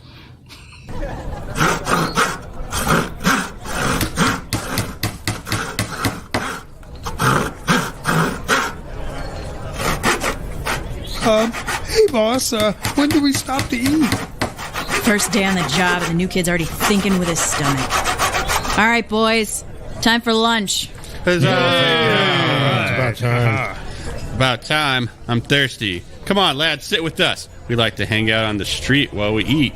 Might see something worth looking at. Wow, your lunch looks great. I just have some bread. I know how to treat myself. A nice mutton, lettuce, tomato sandwich, and a refreshing McGinty's. Hey, check out that lass walking this way. Check out the bustle on that. Bustle? You seen that bodice? Hey, boys. Get a good look. Oh, hey. Is that a McGinty's you're drinking? Yeah? Mind if I swallow a bit of your luxurious McGinty's? No, not at all. That was refreshing. Maybe I'll see you around. Oh, yeah. All right. McGinty's, never a bad decision.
All right, welcome back. Thanks for that short little break. Hope everybody's refreshed their refreshing beverages. Maybe perhaps you're drinking a McGinty's. But if you remember where we left off is our intrepid adventurers were getting ready to, well, they're getting ready to rob a place now, weren't you? I just want to say real quick that I like those Flex Heal commercials. I hadn't actually heard that before, I think. You heard those? Yeah. Yeah. I love that. That's a lot of damage. Yeah. I like Charles's long suffering, whatever he is. It's your favorite part, Charles suffering. I like to hear Charles crying out in anguish. All right, so you guys are outside of the warehouse. We'll just, for a long story shorting, saying somebody looked and saw the cart is on its way. It's not too far. you've got maybe less than 5 minutes before the cart gets there, and you guys are right there on the street. So we're going to go ahead and do this in turn order, which we do our initiatives ahead of time. So, hey, Slate, go ahead and move yourself up. Right now, you don't see anything. There are no hostiles. There are no. So we're kind of still in exploration mode, but this makes it a little more organized. You're muted, Sean. I don't know what you think you heard. Didn't hear anything. Sean blew it over. Normally, I have like a little holder that goes on, but I forgot where it is, so I just propped it up over there, and it's not working. It's the curse. Yeah, it's cursed, I tell you. So again, I just want to stress, I wasn't planning to try to open it up until the cart gets here, because I wanted a little cover from the street as they see me hunched over a lock, with a set of lock picks. Well, the side door is the one that's locked. The front door you don't notice anything on, but you guys remember from before, it was barred from the inside. That's right. I'm sorry. Yeah, okay, yeah, that's right. Because theoretically, we have to get in through the side door and then unlock the front door from the front. So, right. Okay. You can wait till the cart gets there if you want. That's kind of up to you. Real quick. So is this a street, this area that I'm pinging? Yes. So people are just walking right by. Yeah, I mean, this isn't a particularly busy section of town, but there's people wandering around. I mean, you see people going in and out of warehouses, and you didn't stop every one of them, but... Right. But that said, again, maybe the rest of the party is also kind of gathered around me, just kind of talking and laughing and providing a little bit of cover so I can try to get my job done. Perhaps somebody would like to create a distraction, as it were? Well, there's some cats fighting in the background over here, if you hear that. I hear that. Vicious critters. So there's our distraction.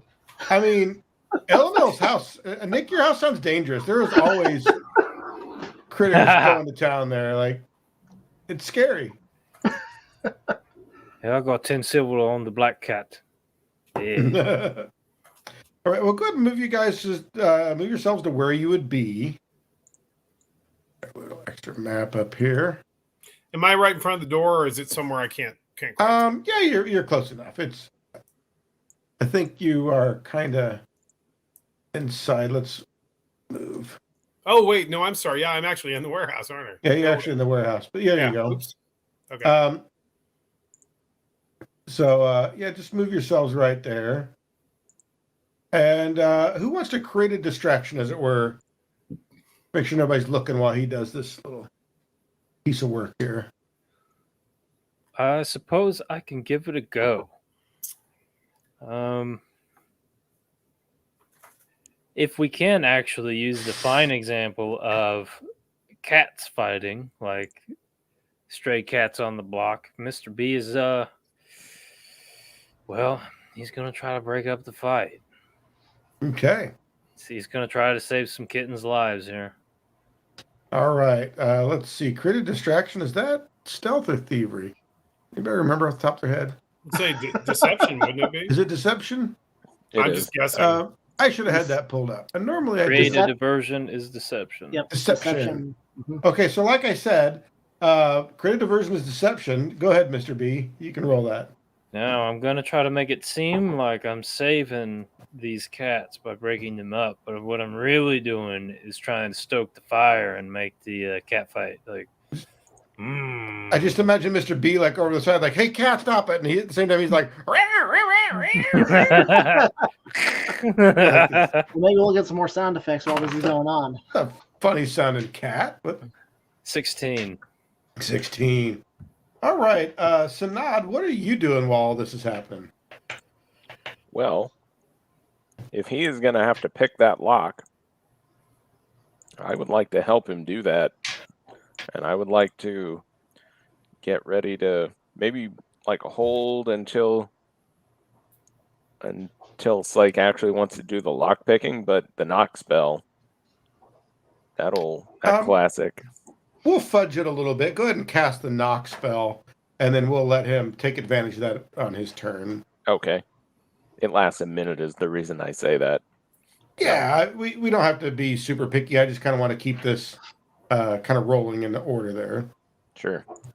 And I'll cast the knock spell and kind of keep an eye out while he's picking the lock. Let's see, that gives you a +4 bonus to any attempt to open the door with either thievery or athletics, if it came to that. Nice. Okay. Awesome. And Eleanor, what are you up to? Where's your assigned position? That's a good question. I am not exactly sure where I would be with all of this. I wonder if... Yeah, I guess I would probably be closer to this corner, just kind of being a lookout. Okay. Then go ahead and give me a perception check to kind of keep an eye out for danger. Yep.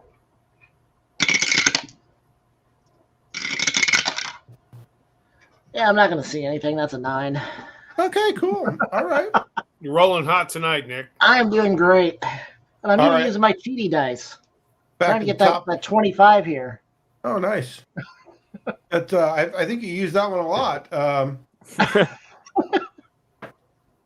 In our society games, Nick is quite deadly. I don't know what you're talking about. He's gained the moniker Nick the Bloody. Oh, just because I've killed 2 of the PCs so far. I mean, recently, and you darn near killed me again the other night. Like another, a trap almost one-shot me. Yeah. Okay, so that was a brutal trap. To be fair. Yeah. But I had 88 hit points, and suddenly I had 4. Oh boy! I rolled low on the actual damage dice. Actually, had he rolled average dice, he would have one-shot me. But that was a harsh round. I mean, like a harsh round of combat and a harsh round in general. And then I made the reflex save because it knocked you off a ledge. But hey, anyway, back to this adventure. This is how it goes for us, everybody. We get lost in all the other crap that happens because we play a lot of games. Oh yeah. So, Slake, it's up to you. Why don't you go ahead and see if you can't open that lock? All right.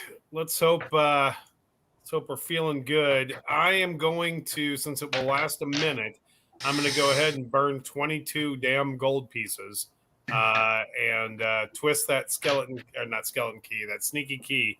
So this will turn a crit failure into just a failure. Here we go.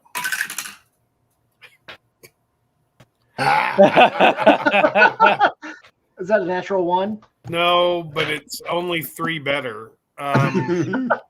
So adding in the +4 from the knock spell and what I rolled, it is a total of 20.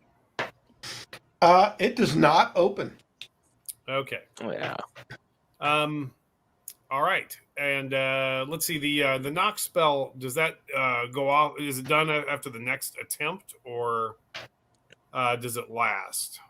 No, the duration is a minute. It grants the bonus to any creature that tries to open the door, lock, or container. Okay. And that's a counteract lock if you're trying to fuck us with that.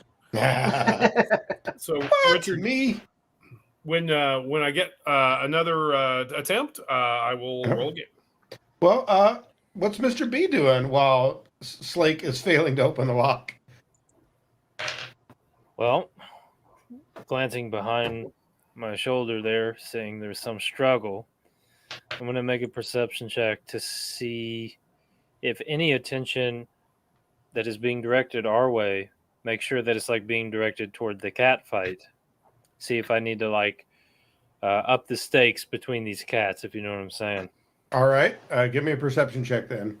I'm looking at a 23. You're nervous. There's a lot of people on the street right now. You don't know that anybody's noticed, but it's only a matter of time. He better hurry up with that lock. And Sanad, what are you doing? Ooh. Can I do the aid action? I am trained in thievery. Sure. You want to give him a hand? Hey, dipshit, you got to turn the lock around. I'll take it.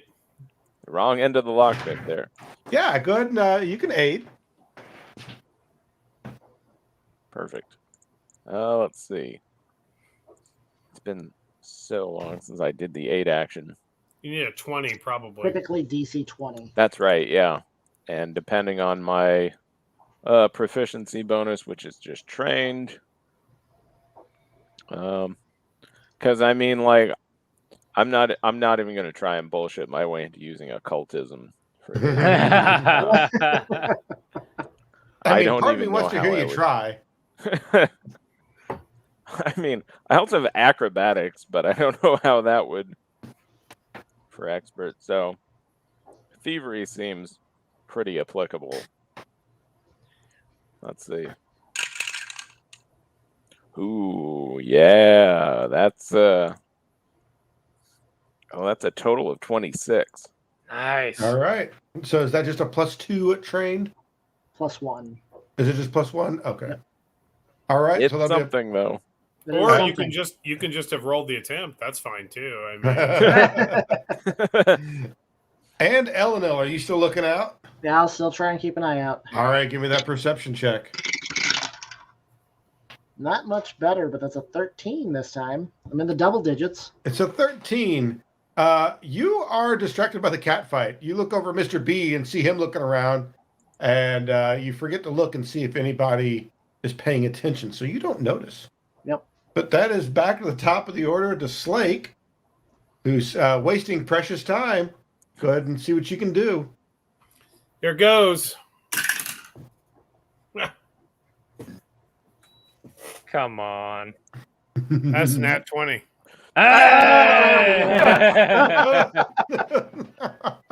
What's the total on that then?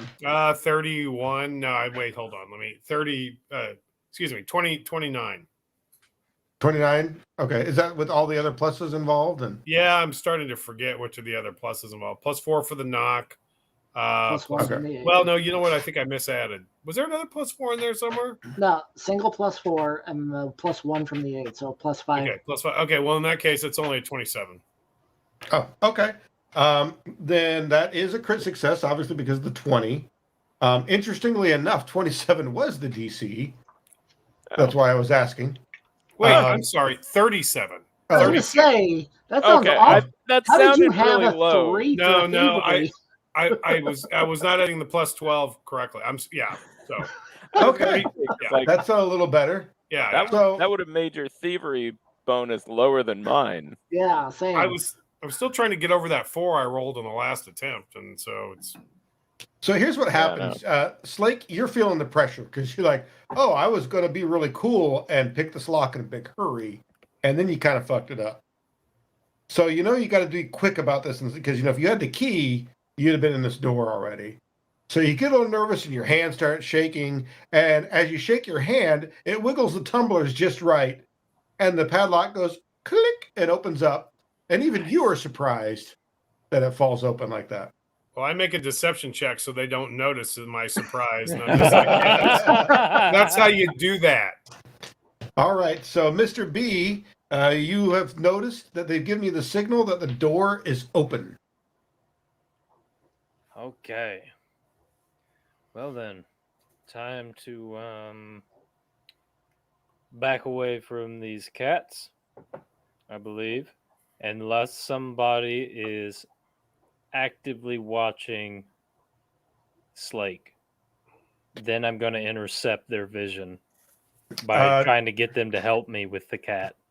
So you want to make a perception check to see if you have been noticed or your party's been noticed? Yes. All right, Yeah. do that.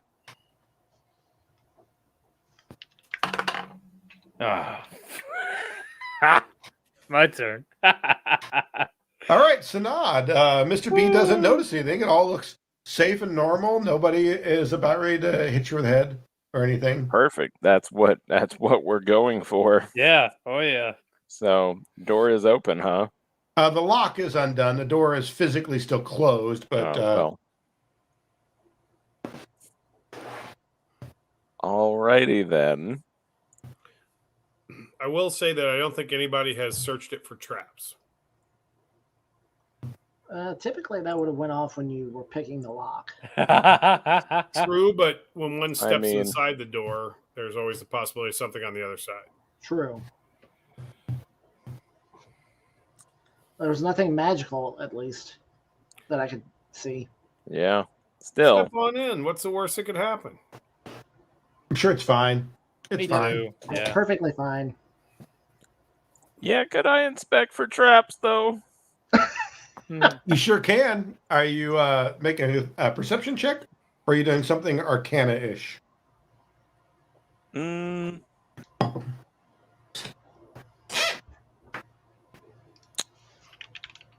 I think perception is fine. I don't know that I could justify arcana or occultism here. You could try. I believe in you. I mean, I could attempt, I guess, but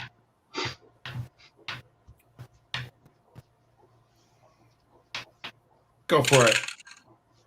Ooh, that's a 27. That's a pretty good roll. Okay, Eddie so 19.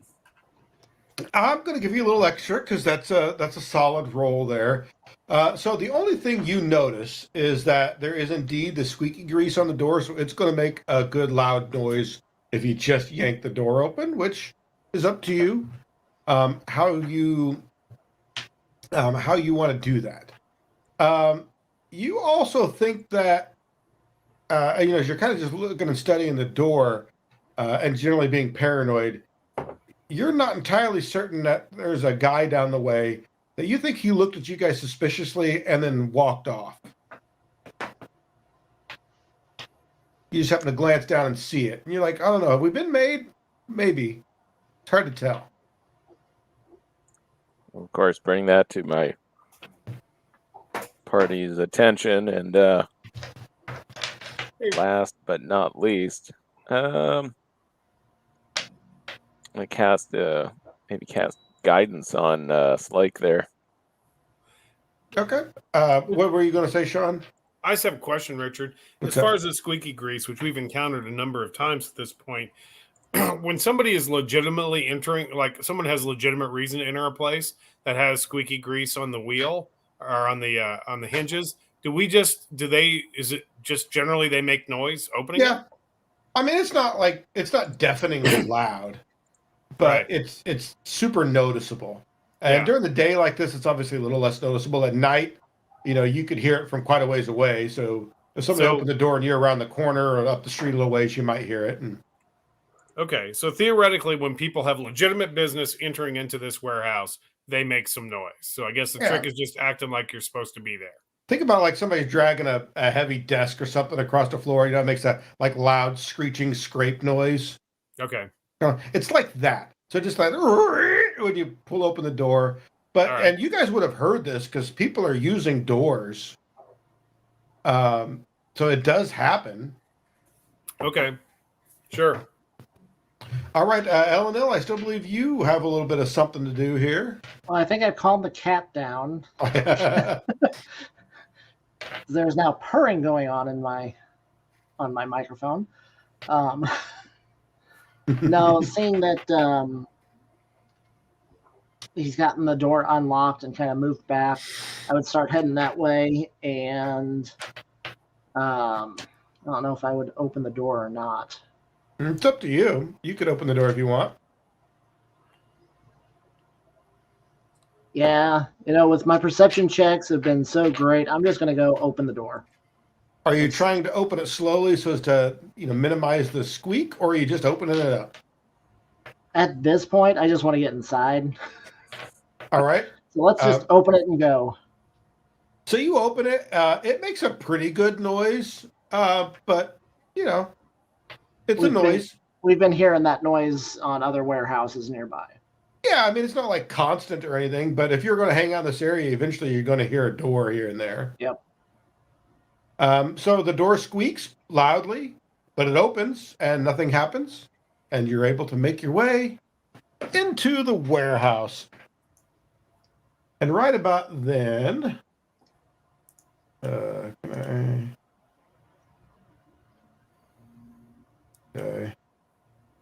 That is not what I meant to do. Sorry. That not. I hate this thing sometimes. Oh, I see what's wrong. Sorry. The cart arrives. All that just to get a cart on the damn screen. Let's say, were you on the wrong layer?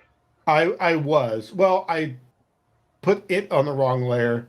I put it on the map layer instead of the GM layer, and I'm looking around like, why is it not working? And it's just because I'm dumb and not good with Roll20.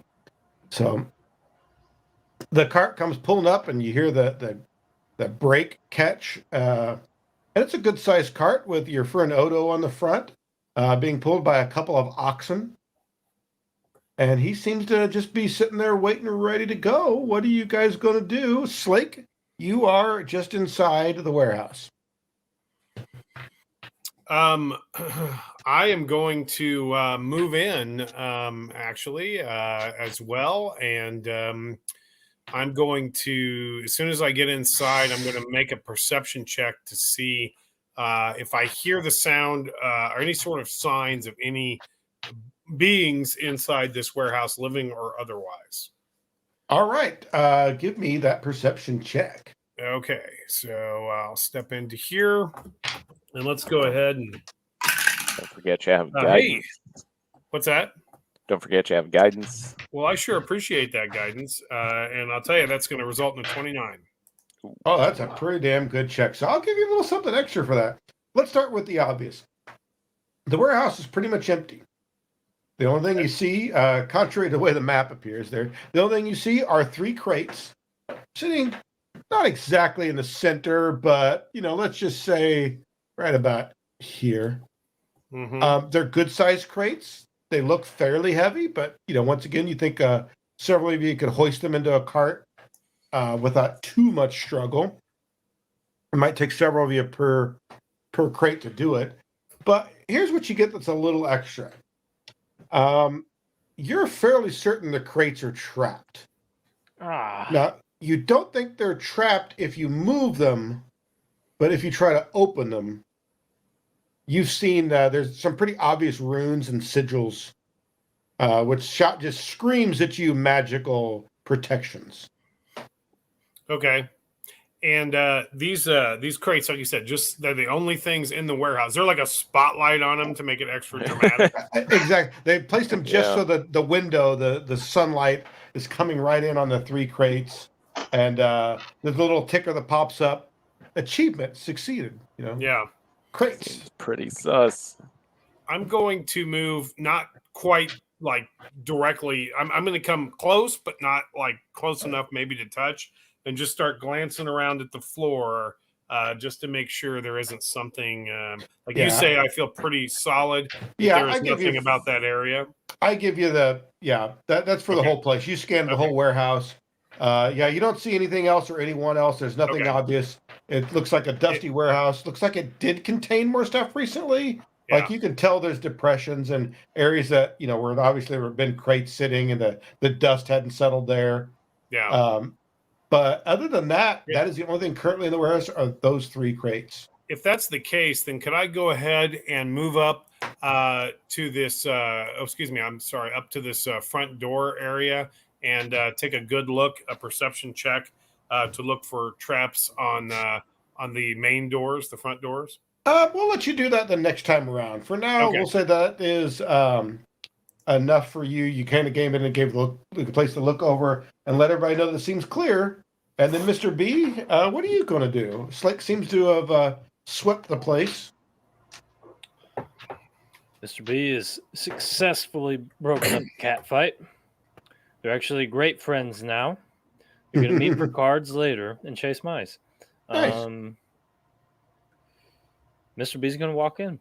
That's what I like about Jake. He brings people together. Anything else you want to do, or are you just going to get in there? I'm going to get in there and see if I can pick one of these crates up.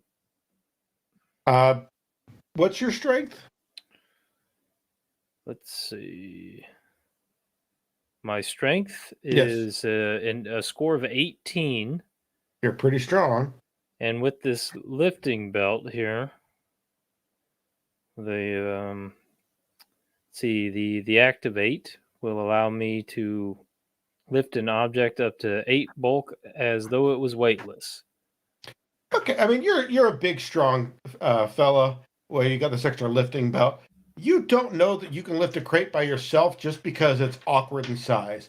But if you think you had somebody else who was doing a pretty good job on the other end, two people, maybe if you had to put a second person on the other end, you could lift it up without much struggle. Okay. Now you kind of the way I see is you kind of go up to the crate and you kind of give it a little bit of a test it heave to out. see how to, and you're like, it's heavy, but it's not, it's not undoable. You think, yeah, I could get one end. If one or two of you could grab the other end, we could hoist this thing. It's like a heavy couch. Okay. Have you ever moved like one of those hide-a-beds? It's a couch with the bed that folds up. You know how they're Man, heavy? Suck. I hope I Yeah. never move another thing Oh, like those- that. It sucks so much. It's about that size and about that weight. Maybe a little smaller, maybe more love seat size, but it's got about that much weight. But you think a couple of you could lift that thing up. Okay. And I'll even give you all three of them. They're not all exactly the same weight, suspiciously so, but they're all in that ballpark. All right. Well, he's just at the ready to do the manual labor. All right, Sanad, what are you going to do? So, I can't help but wonder, how do we know these are the crates we're after? These are not the crates you're looking for. Is it obvious that these are the right ones? Or could I try and see if... I mean, I guess Slate got a pretty terrific perception check. I mean, they're the only three crates in the place. That narrows it down. They could be hidden. I mean, there could be something invisible or in a secret place somewhere, and we could look around. They have That magical was kind of my things thought on is like, what if these are decoy crates? Oh, well, I mean, you can definitely look around. What do you want to do?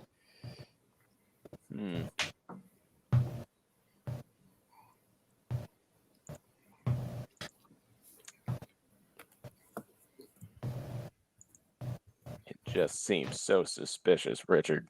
You saying it's too easy? I'm sure it's fine.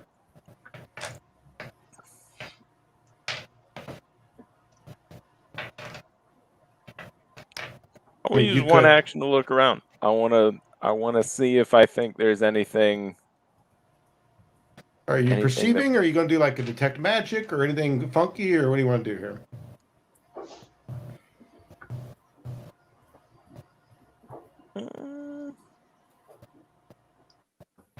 I think I will detect magic. All right, go ahead. And occultism is yours, right? It's my spellcasting tradition. Yeah, go ahead and give me an occultism roll then, please. I got him.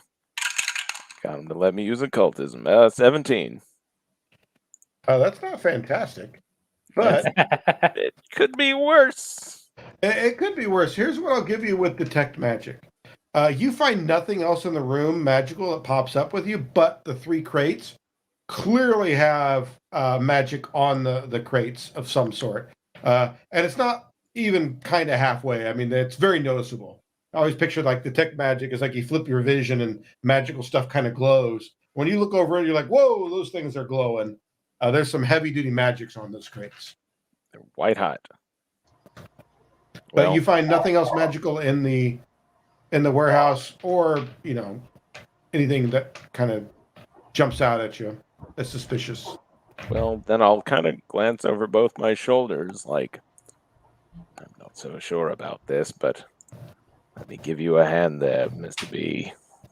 All right, Eleanor, what are you going to do? Well, Slake went over to the door, so he doesn't think there's anything wrong with the place. Mr. B and Sanad both went to go pick up the crate. I'm going to shut the door behind us and go over to the crates and try and help out as well. All right, we'll speed this up just a little bit. Slake, are you going to open the door? After verifying there isn't some sort of trap or something on it, or anything weird, yeah, I'll go ahead and open up the door. Yeah, well, long story short, that you don't see anything. It is barred, and they've got these like braces that go on the end that kind of sit on top. So you have to pull those out before you can lift the bar. So it makes it just take a little bit longer. It also makes it so somebody like couldn't try to sneak something through and lift the bar from the outside.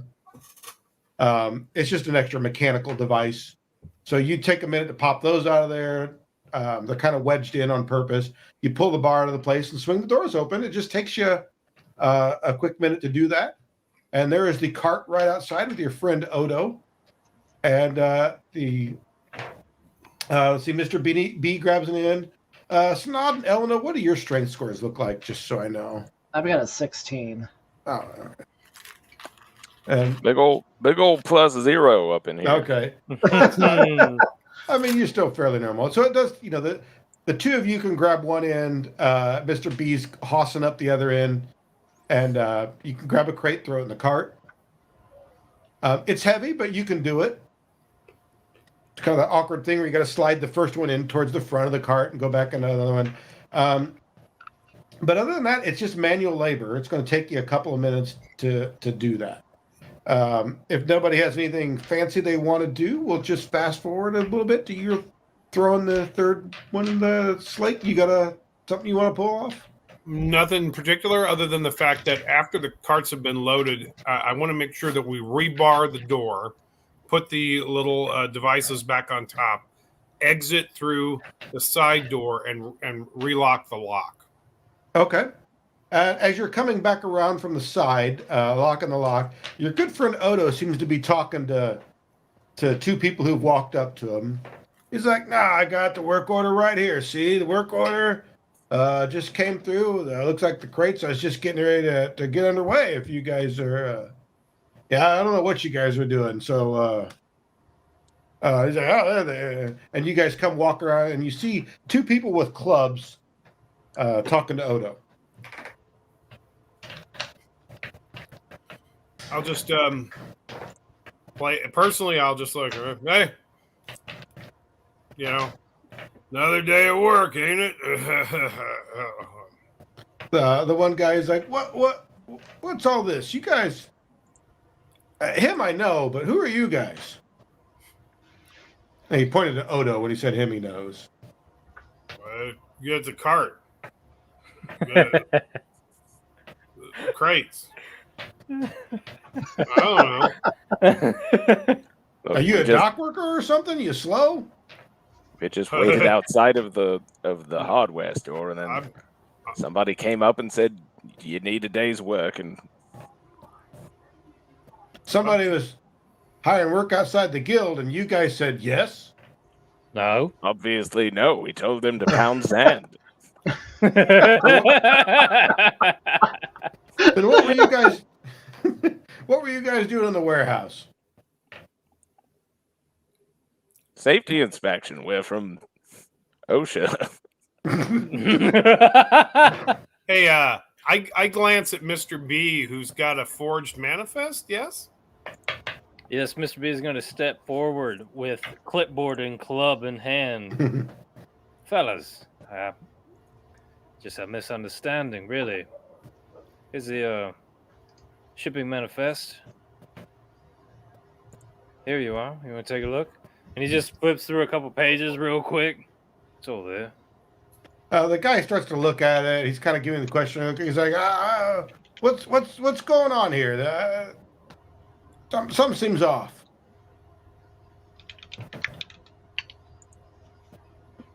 What do you? There's two of them. What's the problem? You see two guards. Mm-hmm. Sometimes, fellas, same-day service is not the cleanest of rush operations. You get what has to be done, and then you move on. If anything seems off, it's because you didn't offer to help. Kind of in a rush. Right. Give me a deception check. I didn't know what else to say. Although the way that's going, I would let that venture into intimidation territory. You seem to. Can I assist with that deception? Yeah, but I want to hear how you're assisting. I'm just acting dumb and nodding like, yeah. He's a dock worker. Oh, no, what's Slake doing? That's what I.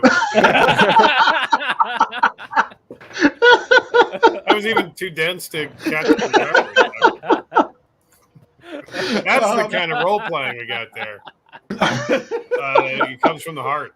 All right, Sean, go ahead and try to assist. Nope.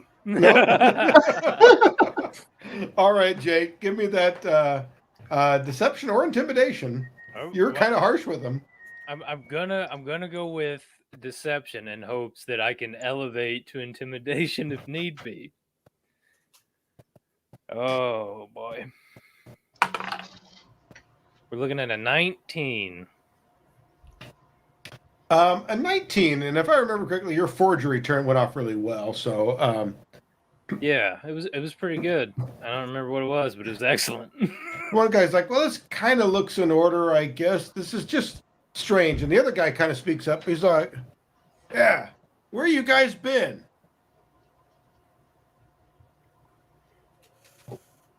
I was at the tavern earlier.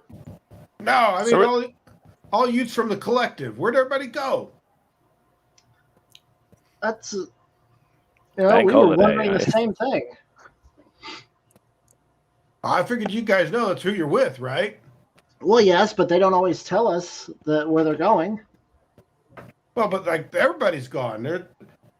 And he starts naming some names. He's like, none of them showed up tonight or today. None of them showed up today. What explains why we got to deal with this mess? Where to fill the gaps? That seems something's wrong. And so go figure it out. We got work to I agree, do. something's wrong. We're here doing this shit. I will since you guys are kind of all chiming on this one, let's do another deception check. And I will let somebody be primary, and I'll let 3 other people try to assist. I got a plus 10. But I will assist because I do not have a plus 10, but I have a plus 8. So would that be like an age check? Yeah, we're just doing an 8 another. I will say, while I've got a plus 10, I also haven't set myself up to be the brightest guy in this particular interaction. So if somebody else wants to be primary, it's all good. Don't look at me. You're looking I'll at the. do it, but man, it might not. I'll do it. You're looking at the neutral good character over here. So. What's your deception, Jake? 6. I mean, I can try it. My aid only got an 11, so do with that what you will. I'll go for it. All right, let me see if I roll can. it. Nope. I rolled a 2 the last time I attempted to assist. I rolled a 3 this time. Oh, you're getting better. I'm on my own. Hold on, I'll try. I was like, fuck it. Nope, that's an 11. Crit failure. All right, Mr. B, the weight of the world rests on your shoulders.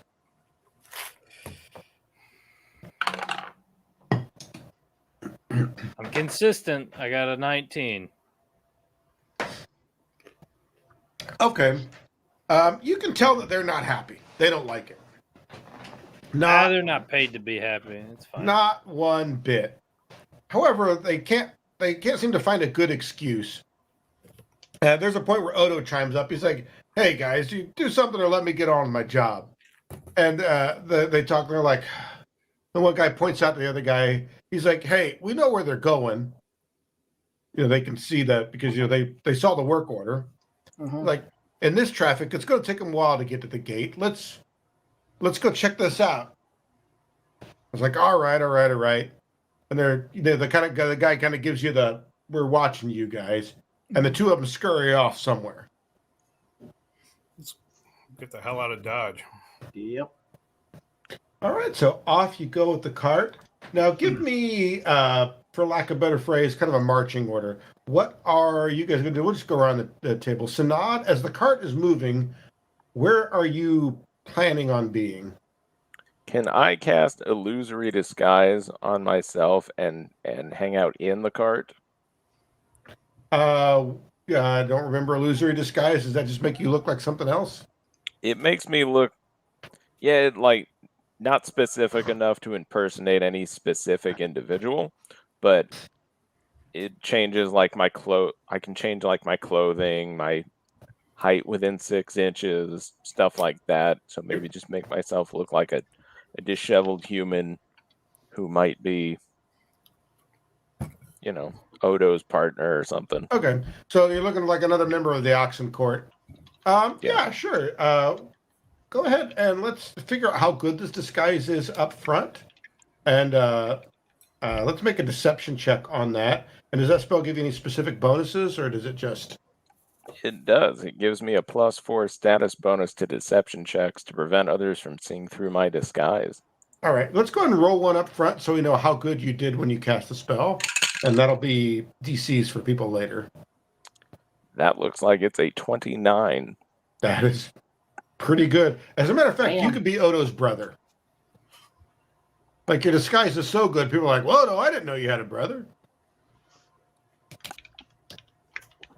All right, what about L&L? What are you doing as the cart is moving? Because my deception is an amazing +1, I think I'm going to drink an invisibility potion and hop in.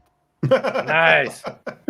All right, give me a stealth check to be unnoticed in the cart.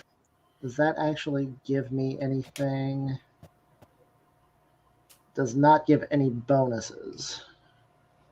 But stealth is decent. Unfortunately, that's a 15. All right. But I am invisible. You are invisible. I just need kind of a baseline DC in case things are rolled against you guys. Not saying that it would be. That'd be weird, right? Mr. B, what are you doing as the cart is moving? I'm trying to think of a way to slow those guys down or speed us up. How long does that invisibility last, by the way, L&L? 10 minutes. Okay. And Mr. B, could you be in front of them, maybe saying make way, and just getting all bulky and stuff? Yeah, I think I could do that. I think I could try to redirect street traffic a little bit, and that way maybe the cart can take a little bit of a faster pace, but it doesn't seem like we're fleeing the scene, though. Just kind of a hurried order, All right. You want to make that an intimidation check? Yeah. Aiming for that express delivery time,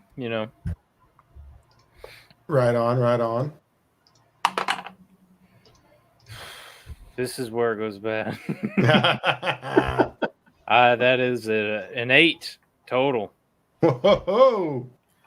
All right, Slake. What are you doing? Well, thank goodness that our generous judge gave us a bunch of hero points we can use to re-roll, right? Do what now? Yeah. Mm-hmm. What's a hero point? I'll direct you to the appropriate section in the rule book if you want to. I seem to have misplaced my rule book. Well, we can get you another rule book. I think, isn't there that thing at the beginning that says the GM gets to make up whatever bullshit he wants? I don't recall that section. I think it's there. Yeah. I don't think so.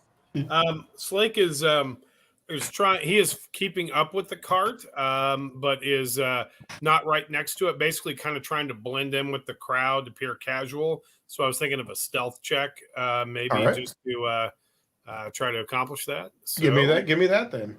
Let's do that. Oh, not bad. 25. 25. All right. Let's switch over to the map here. And once again, that map always starts way the hell down there.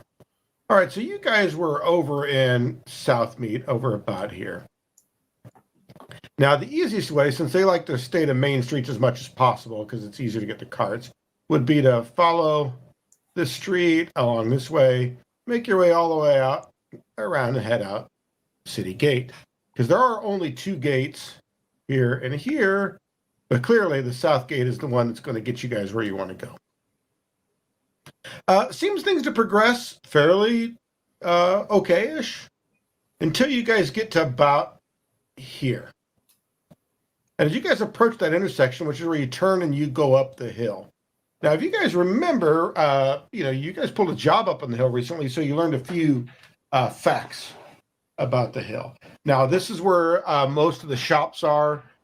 This is kind of the main commercial area. And the further up you go up the hill, the higher everything gets in price. in status. All the really posh shops are up on top. The kind of regular shops are down, on the lower area. But there are also just 3 ways in and out of the hill, one of which you got to go right by here. And there's one here and one here as you weave up and down. Those are also about the only 3 guard posts in town outside of the gates. That's what they call the prisons are underneath there with the little guard post up top.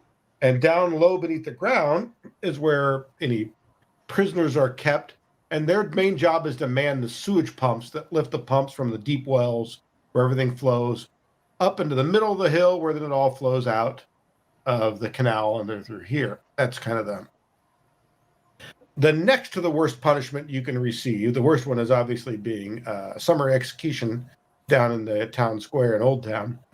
But these guards don't typically do much, but they are there just in case they ever needed to lock down the hill. But it's a very, very rare event. However, as you guys approach, getting over here, the traffic is backed up. It gets busy, and gets to the point where the cart has stopped.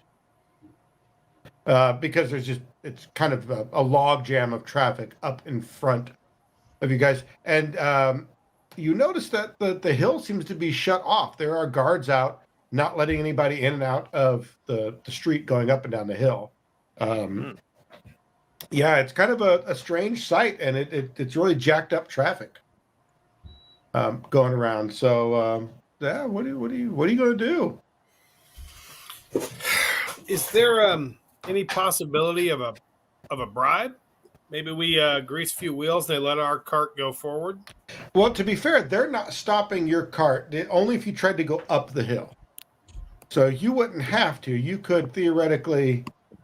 So, like, the guards are actually more, like, right here, stopping people from going up there. You could go this way. The problem is the hill's a busy enough street that people trying to go up and in have now log jammed this whole intersection kind of in front of it. So you'd only need to bribe somebody to get past guards if you're trying to go up the hill, which might be tough to do. But right now you just got, like, there's just traffic everywhere. It's just kind of packed in there. Other carts, other people. So we just need to clear a path and take that left at the fork. We don't need to go up the hill. Yeah, and you don't need to go up the hill at all. As a matter of fact, Odo, if you mention to him, he's going to say, let's avoid that. And he seems to be nervous. Whatever's going on up there, it's got him nervous. And he's not a very nervous guy. Okay. Mr. B is going to walk up and just kind of examine the traffic flow and see if there's any, anything he can just move. Like if somebody's cart is in the way or whatever, he'll just politely insist and push it out of the way. How about we start with a perception check? All right. As you kind of go scout in front of the wagon. All of us or just him? Do you all want to go scout? I mean, you can all go kind of look and see what's up if you'd like. I mean, probably not a bad idea. Well, I will do it. I'm not, I'm stinking around and they're skulking around anyway, so. All right, go make a perception check. And anybody else who wants to go up there and check it out can. Only a 13 here, so. 17. All right. Synod and Eleanor, are you staying put? I'm going to stay with the cart. I will stay put. All right. 17 and a 13, you guys say, huh? Yep. Not great. No, that's not fantastic. You think you might have to get a little closer up there to see what the problem is. Right now there's several carts in the way and some people are starting to yell and scream at each other. It's traffic. All right, then I get a closer look. All right, Slate, you going with him? All right, give me another perception check then.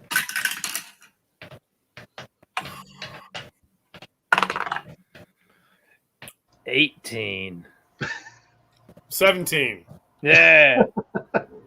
It's a little better than before. So you guys are quite a ways ahead of the cart now, but they can still see you. You're a little closer to the intersection. So now you've got a much better view of what's happening. And it's really pretty simple, other than just being dramatic, is apparently just as they stopped, there were a number of carts trying to make their way up the hill.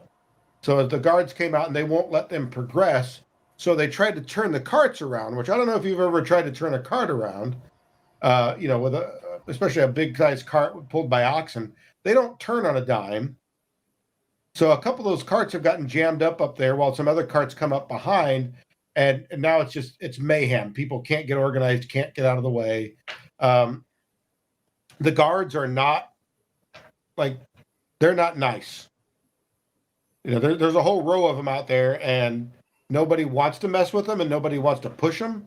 But anybody who doesn't even get remotely close to them, they make sure they know that they're going to bash first, ask questions later.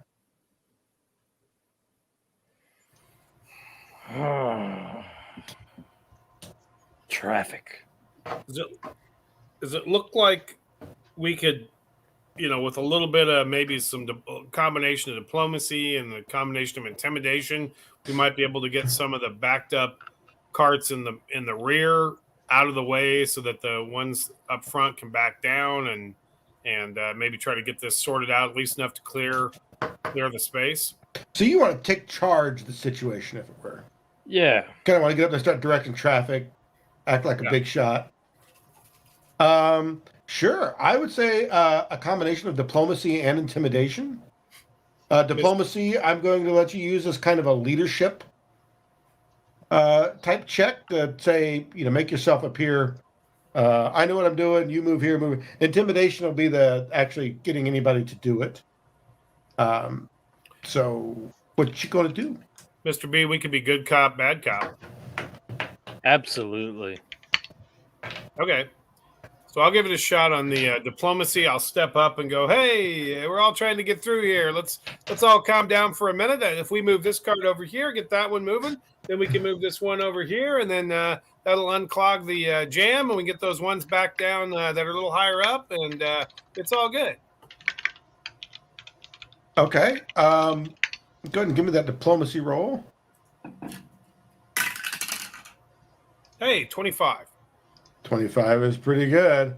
And Mr. B, you're going to be bad cop. You're going to intimidate them. Is that what I heard? Yes. All right. Give me what does that sound like? What do you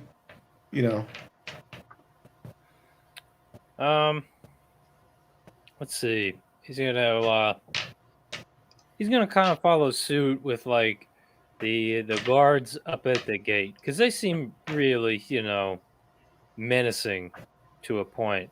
So he's going to kind of take on their physical mannerism, their demeanor, and kind of just wave that club around a little bit, like pointing in the directions that Slake is motioning to. All right, give me an intimidation check. All right. 17. All right, not as effective as Slake, but people are a little nervous when they look at you. Slake comes up and starts, kind of bossing people around and shouting some orders, not intimidatingly, but in an authoritative fashion. Like, it's very much, hey, if you move here, we can get everybody out of here. And you're like, yeah, move the cart. They don't seem to respond as well to Mr. B as they do to Slake, but people kind of start moving around. You think it's going to take a little more to get some traffic moving here. So if you want to try something again, maybe see if you can't gain some more successes, as it were. I'll go up to a couple of the drivers, the ones that are trying to do it, and say, yeah, boy, isn't this terrible? I mean, we shouldn't have to deal with nonsense like this. Jeez, it's getting hot out here. Boy, we're going to get this wrapped up, though. It's all going to be good. No worries. We're going to be moving here pretty quick. Hey, just back that up. Move that guy over there. Hey, help with that oxen, will you? Come on, we're all trying to get this done. 26. Ooh. All right, Mr. B, what do you got to add on to that? I'm going to find the lead domino, like the cart or the wagon that we need to get moving so everyone else can trickle into place. And I'm going to give that wagon a big push.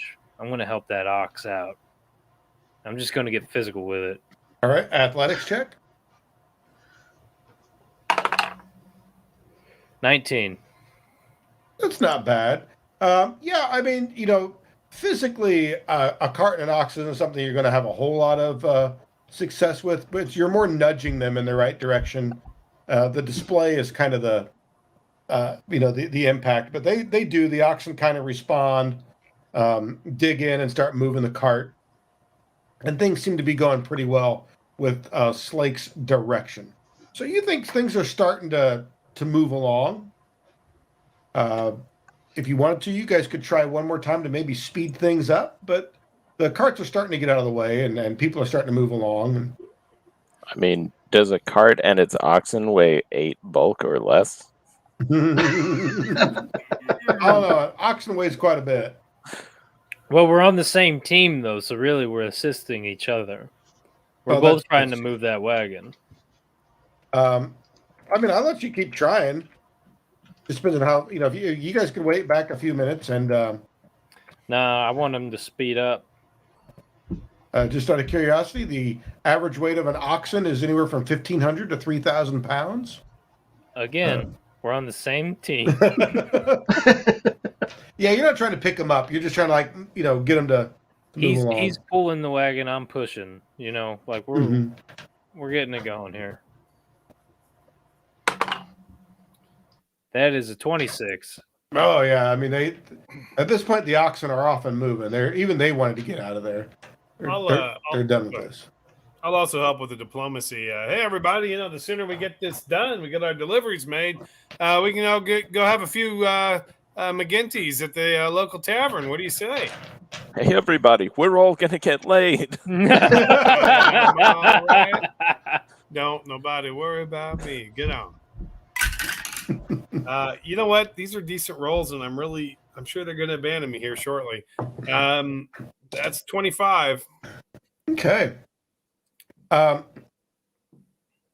at this point, the traffic is moving. It takes a few minutes for things to kind of get out of the way, but after a minute, you can kind of start moving the cart. Slake and Mr. B kind of help keep things going a little bit to, iron it out, but still nobody can get up and down the hill. But the traffic starts moving. So as the cart is kind of rolling by the blockade there, how about Sanad and Eleanor? You guys give me perception checks.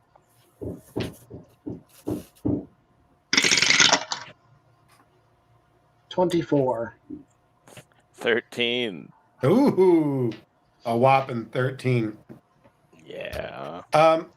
So Sanad, you notice one thing as it's going by, because you're kind of rubbernecking a little bit. Slake and Mr. B are kind of getting people moving along the way. And as the cart kind of strolls by, you just look and see if you can see what the hubbub is about. So you notice a guy coming down the street, and what really makes it easy for him to notice is he's wearing armor. Oh, shit. He's wearing very nice full plate. He does not have his helmet on, but he does have a very bright blue cape that kind of drapes over the one shoulder, very ornate. A large sword strapped to his back, peeking out from the other side. And it's a very noticeable person. It has that almost regal look about him. And it kind of catches your eye. Elenil, however, since you were eagle-eyed in this situation, you notice that this individual isn't alone. He's got another person by the hand, or let's say hands, which are bound behind this individual and is half pushing them down the hill. But what you notice is you recognize this person. Uh-oh. It's one Tolman Tanner from Tanner's Tinctures and Tonics. Really? And you can hear him pleading his case. I didn't do nothing. I didn't do nothing. I don't know what that's all about. Interesting. You can kind of hear him protesting something. So you catch that, and after a minute, and by the way, you can clearly tell that he's heading towards the prison with this person. So they closed down the hill and arrested him. And the cart rolls on by nice and slowly. Which we're going to say that took a little bit of time. So you guys are easily 20 minutes into this or more. Okay. Traffic's still slow, but it's moving, so it's going to take a little time to get down the way. But the cart keeps rolling along, nice and slow. Rolling. Does anybody have anything particularly they want to do? I was thinking at this point, since it's taken so long, I would hop out and try to kind of blend in with the crowd as well. Okay. And I heard from Sean. He had to pull a reboot, so Slake will be back with us in a moment. He is he got distracted. He thought he saw somebody he owed money to and ducked down an alley. That's so Slake. There we go. On the job, and I gotta run. Yeah. and you're figuring he'll catch up at some point. So you guys are kind of walking, going along with the cart, trying to make it look a little less obvious. Sanad, you're still sitting in the cart, looking around. Man, you guys don't see anything suspicious, but everybody's nervous. Everybody's kind of on edge. And then Slake finally shows back up. Slake, you had to duck down an alley because you saw somebody you owed money to. Yeah, it's terrifying. I grabbed a quick McGinty's, but I'm sure you understand. That's our cover story. You guys make it to Old Town Circle, which is what you're familiar with. It's your favorite pot shop as you go by. It's also the busiest section in town. But the cart rolls right on through without any real trouble. As a matter of fact, besides everybody being on edge, everybody being nervous, everything seems to be fine until you make it to the gate. Which is right. I can't ping the map from there. I have to ping the map from here. Right here, you get to South Gate. Now, normally during the day, the gates are open. There's usually a few town guards hanging around out there, but they don't normally do any, let's say, security checks or anything like that. It's pretty laissez-faire going in and out. However, you guys notice somebody different.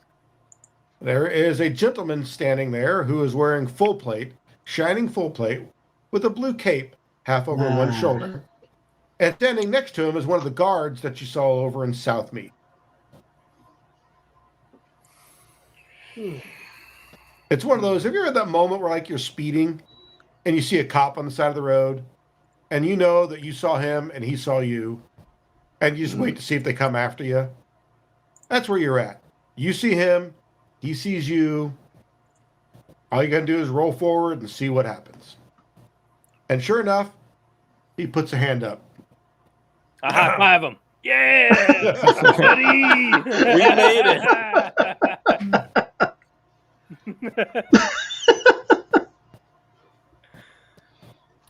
Gentlemen, may I see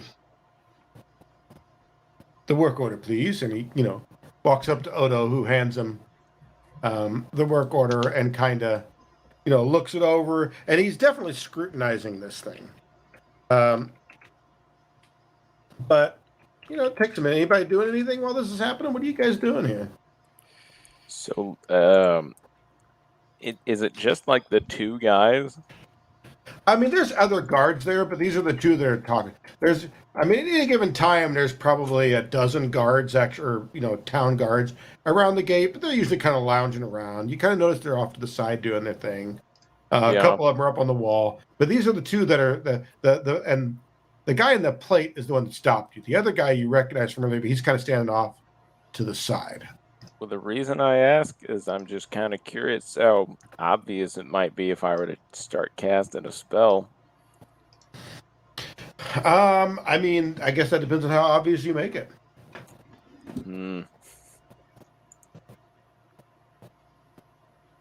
That'd be like a sleight of hand check or stealth. Stealth, most likely. It would be sleight of hand. Really isn't a thing in this system. It's part of thievery now, I believe. Yeah, sleight of hand is thievery. They're the same roll for me, but there's an actual feat you can take that helps you with that. Yeah, and there's been many times where I've wished I've had it already, but I don't. And I kind of want to cast Charm on him.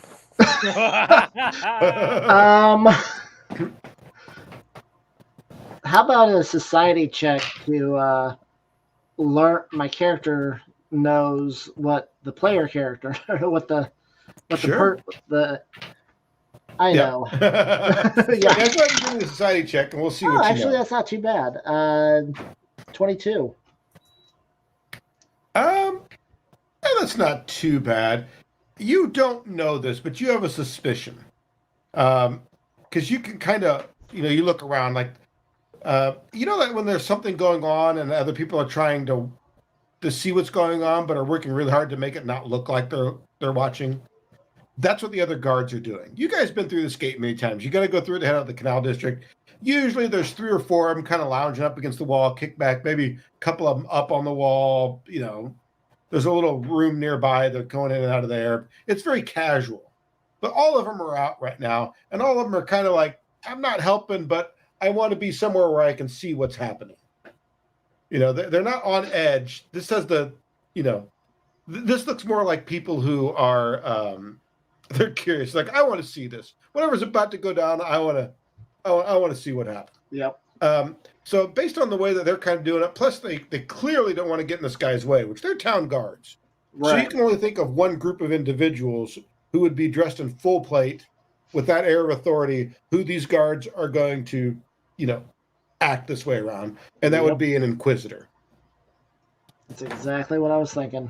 Which I think I've mentioned it before, but the inquisitors in town, there are a few that they'd work directly with the small council of the town, the judges, as it were, the people who take care of all the grievances. They're the ones that handle most trials, which those are all elected officials except for the inquisitors, who are paid and appointed, and they kind of work as investigators, general troubleshooters, bounty hunters if need be, and most of them are people not to be trifled with. Yep. Oh boy. Boy, a charm spell sure sounds like trifling, doesn't it? Yes. When you put it like that.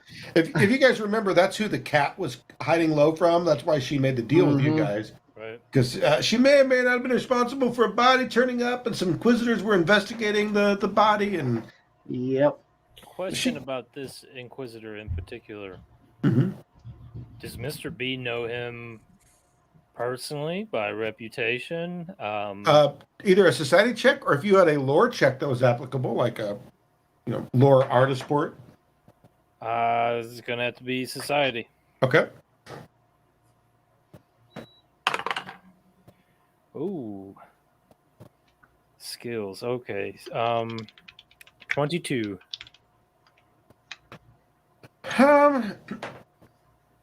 Yeah, I'll give you a little something here, because the inquisitors these are different people. They don't have a uniform. It's not like he's wearing the official plate mail armor of an inquisitor. They dress how they want to dress, and they run the gambit. As a matter of fact, you don't know that you would know who all the inquisitors are. However, this guy you do, because he walks around in bright full plate, very fancy. He's regal. He's a little more well-known as far as inquisitors goes, because he is not at all subtle, and he's not at all, stealthy. He's right up there. You know that his name is Sir Quincy. Sir Quincy. Now, would Mr. B know if inquisitors all know each other, at least by reputation or rank or like grouping, or do they kind of keep them like their real identities kind of hidden or whatever? They use fake names. No, I mean, they're not. Their identities are somewhat protected. Like, nobody's gonna you're not gonna find an official roll of inquisitors anywhere that you guys could get to anyway. You do know the number of inquisitors is probably somewhere between 12 and 20 for the whole city. There's not a lot of them, but you don't know the exact number. But it's probably in that range. You suspect some inquisitors are far more into stealth and being unknown. This is not that one. This is the one that's very out in the open.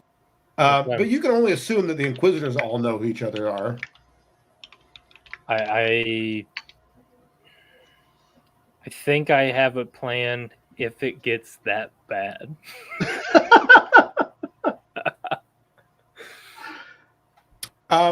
But Odo is giving him the spiel. Yeah. I mean, the work order's right here. I don't know what you're looking for, sir. But I mean, I've got a work order. I just pick it up. This is what I do. I mean, he's kind of that's as far as he can go with it. Yeah. You feel like maybe he needs some aid here. Speaking of which, I've maybe unwisely set myself up as the dumb guy, and so I can't change personality right here. What with the guard over there, so I'm gonna have to be, or excuse me, the first guy that saw us. So I'm gonna have to be kind of careful how I proceed. Well, I mean, trifling with the Inquisitor seems like a bad idea, but I'll trifle with a city guard. Probably easier. Could try and, while the guy in the cart, while Odo is chatting him up, maybe charm the other guard. Okay. The lesser. So let's make that a thievery check to disguise the fact that you're casting a spell, and then we'll deal with the charm spell. Get your hero point ready. It's a 19. Okay. Let's see. And he makes a will save. The +4 if your ally has recently threatened it, or okay, nope, that's. You guys didn't threaten him. I won't. Nope. No threatening. Not yet. let's make a die roll, and I'm going to be using my fancy new dice tower that Nick was so kind to print for us and send down here for me to use. So here we go. Let's see how that plays out. Oh, not bad. Not bad. Only a 7. Where should let me pull the charm back up. So that is just a success. Almost a crit success. You're pretty close. The target is And what's the total? Oh no, sorry, it's a failure. I apologize. He did fail. He did not make. Okay. But he didn't crit fail. I was saying that backwards. I apologize. Okay, good. Yeah, he did not meet the DC, but he did not go 10 below it. Okay, because it's 20 is the. Yeah, no, he didn't. He did not fail it by 10, although he doesn't have an amazing will save. The target's attitude becomes friendly towards you. If it was friendly, it becomes helpful. He was not friendly towards you guys, so we'll say he is now going to be. That's fair. A little more friendly. So, Sanad, you were in the cart, correct? Mm-hmm. Are you going to say anything? Because you're right there. I mean, everybody else can see what's going on and hear what's going on, but you're clearly, basically, in the conversation.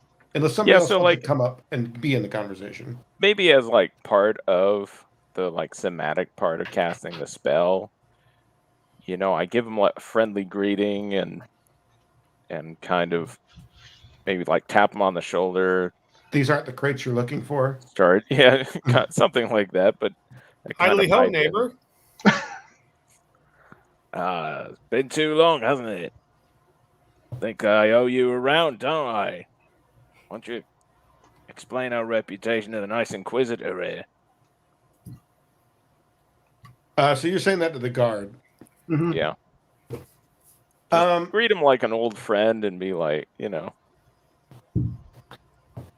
you hear the guard kind of. I mean, and he was right. He was close enough by that he could hear the whole conversation. He's like, "Hey, I mean, I don't know that these guys are up to something. Just the whole thing's weird. All the guards, everybody didn't show up for work. That's just weird. These are the only guys there. But I mean, clearly they're just, you saw the work order. We saw the work order.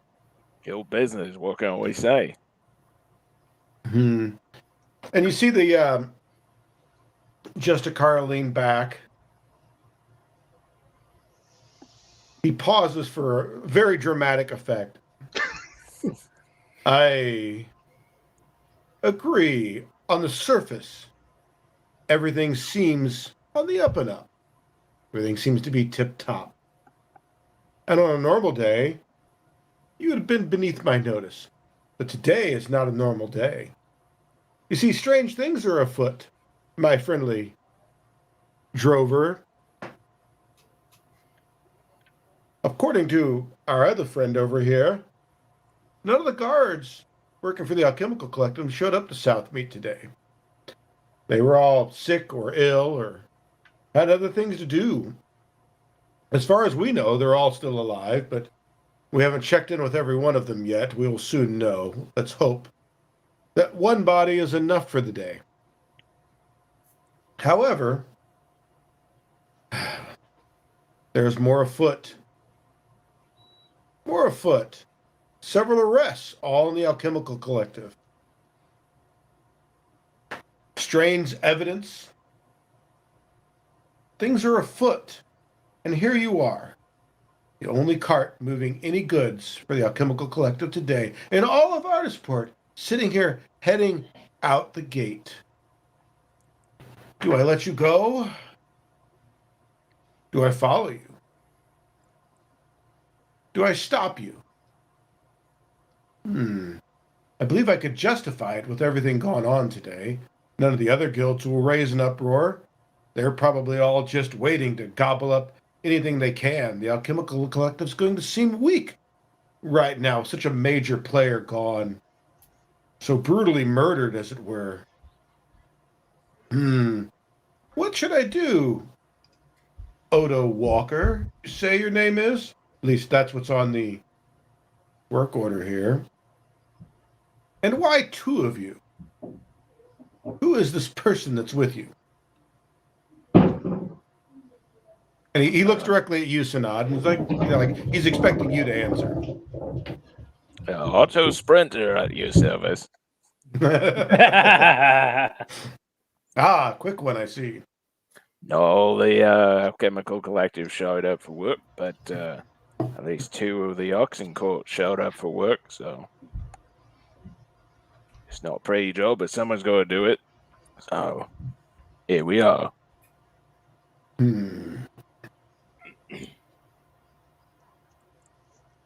I suppose. And you see him stop, and he takes a really good long look around.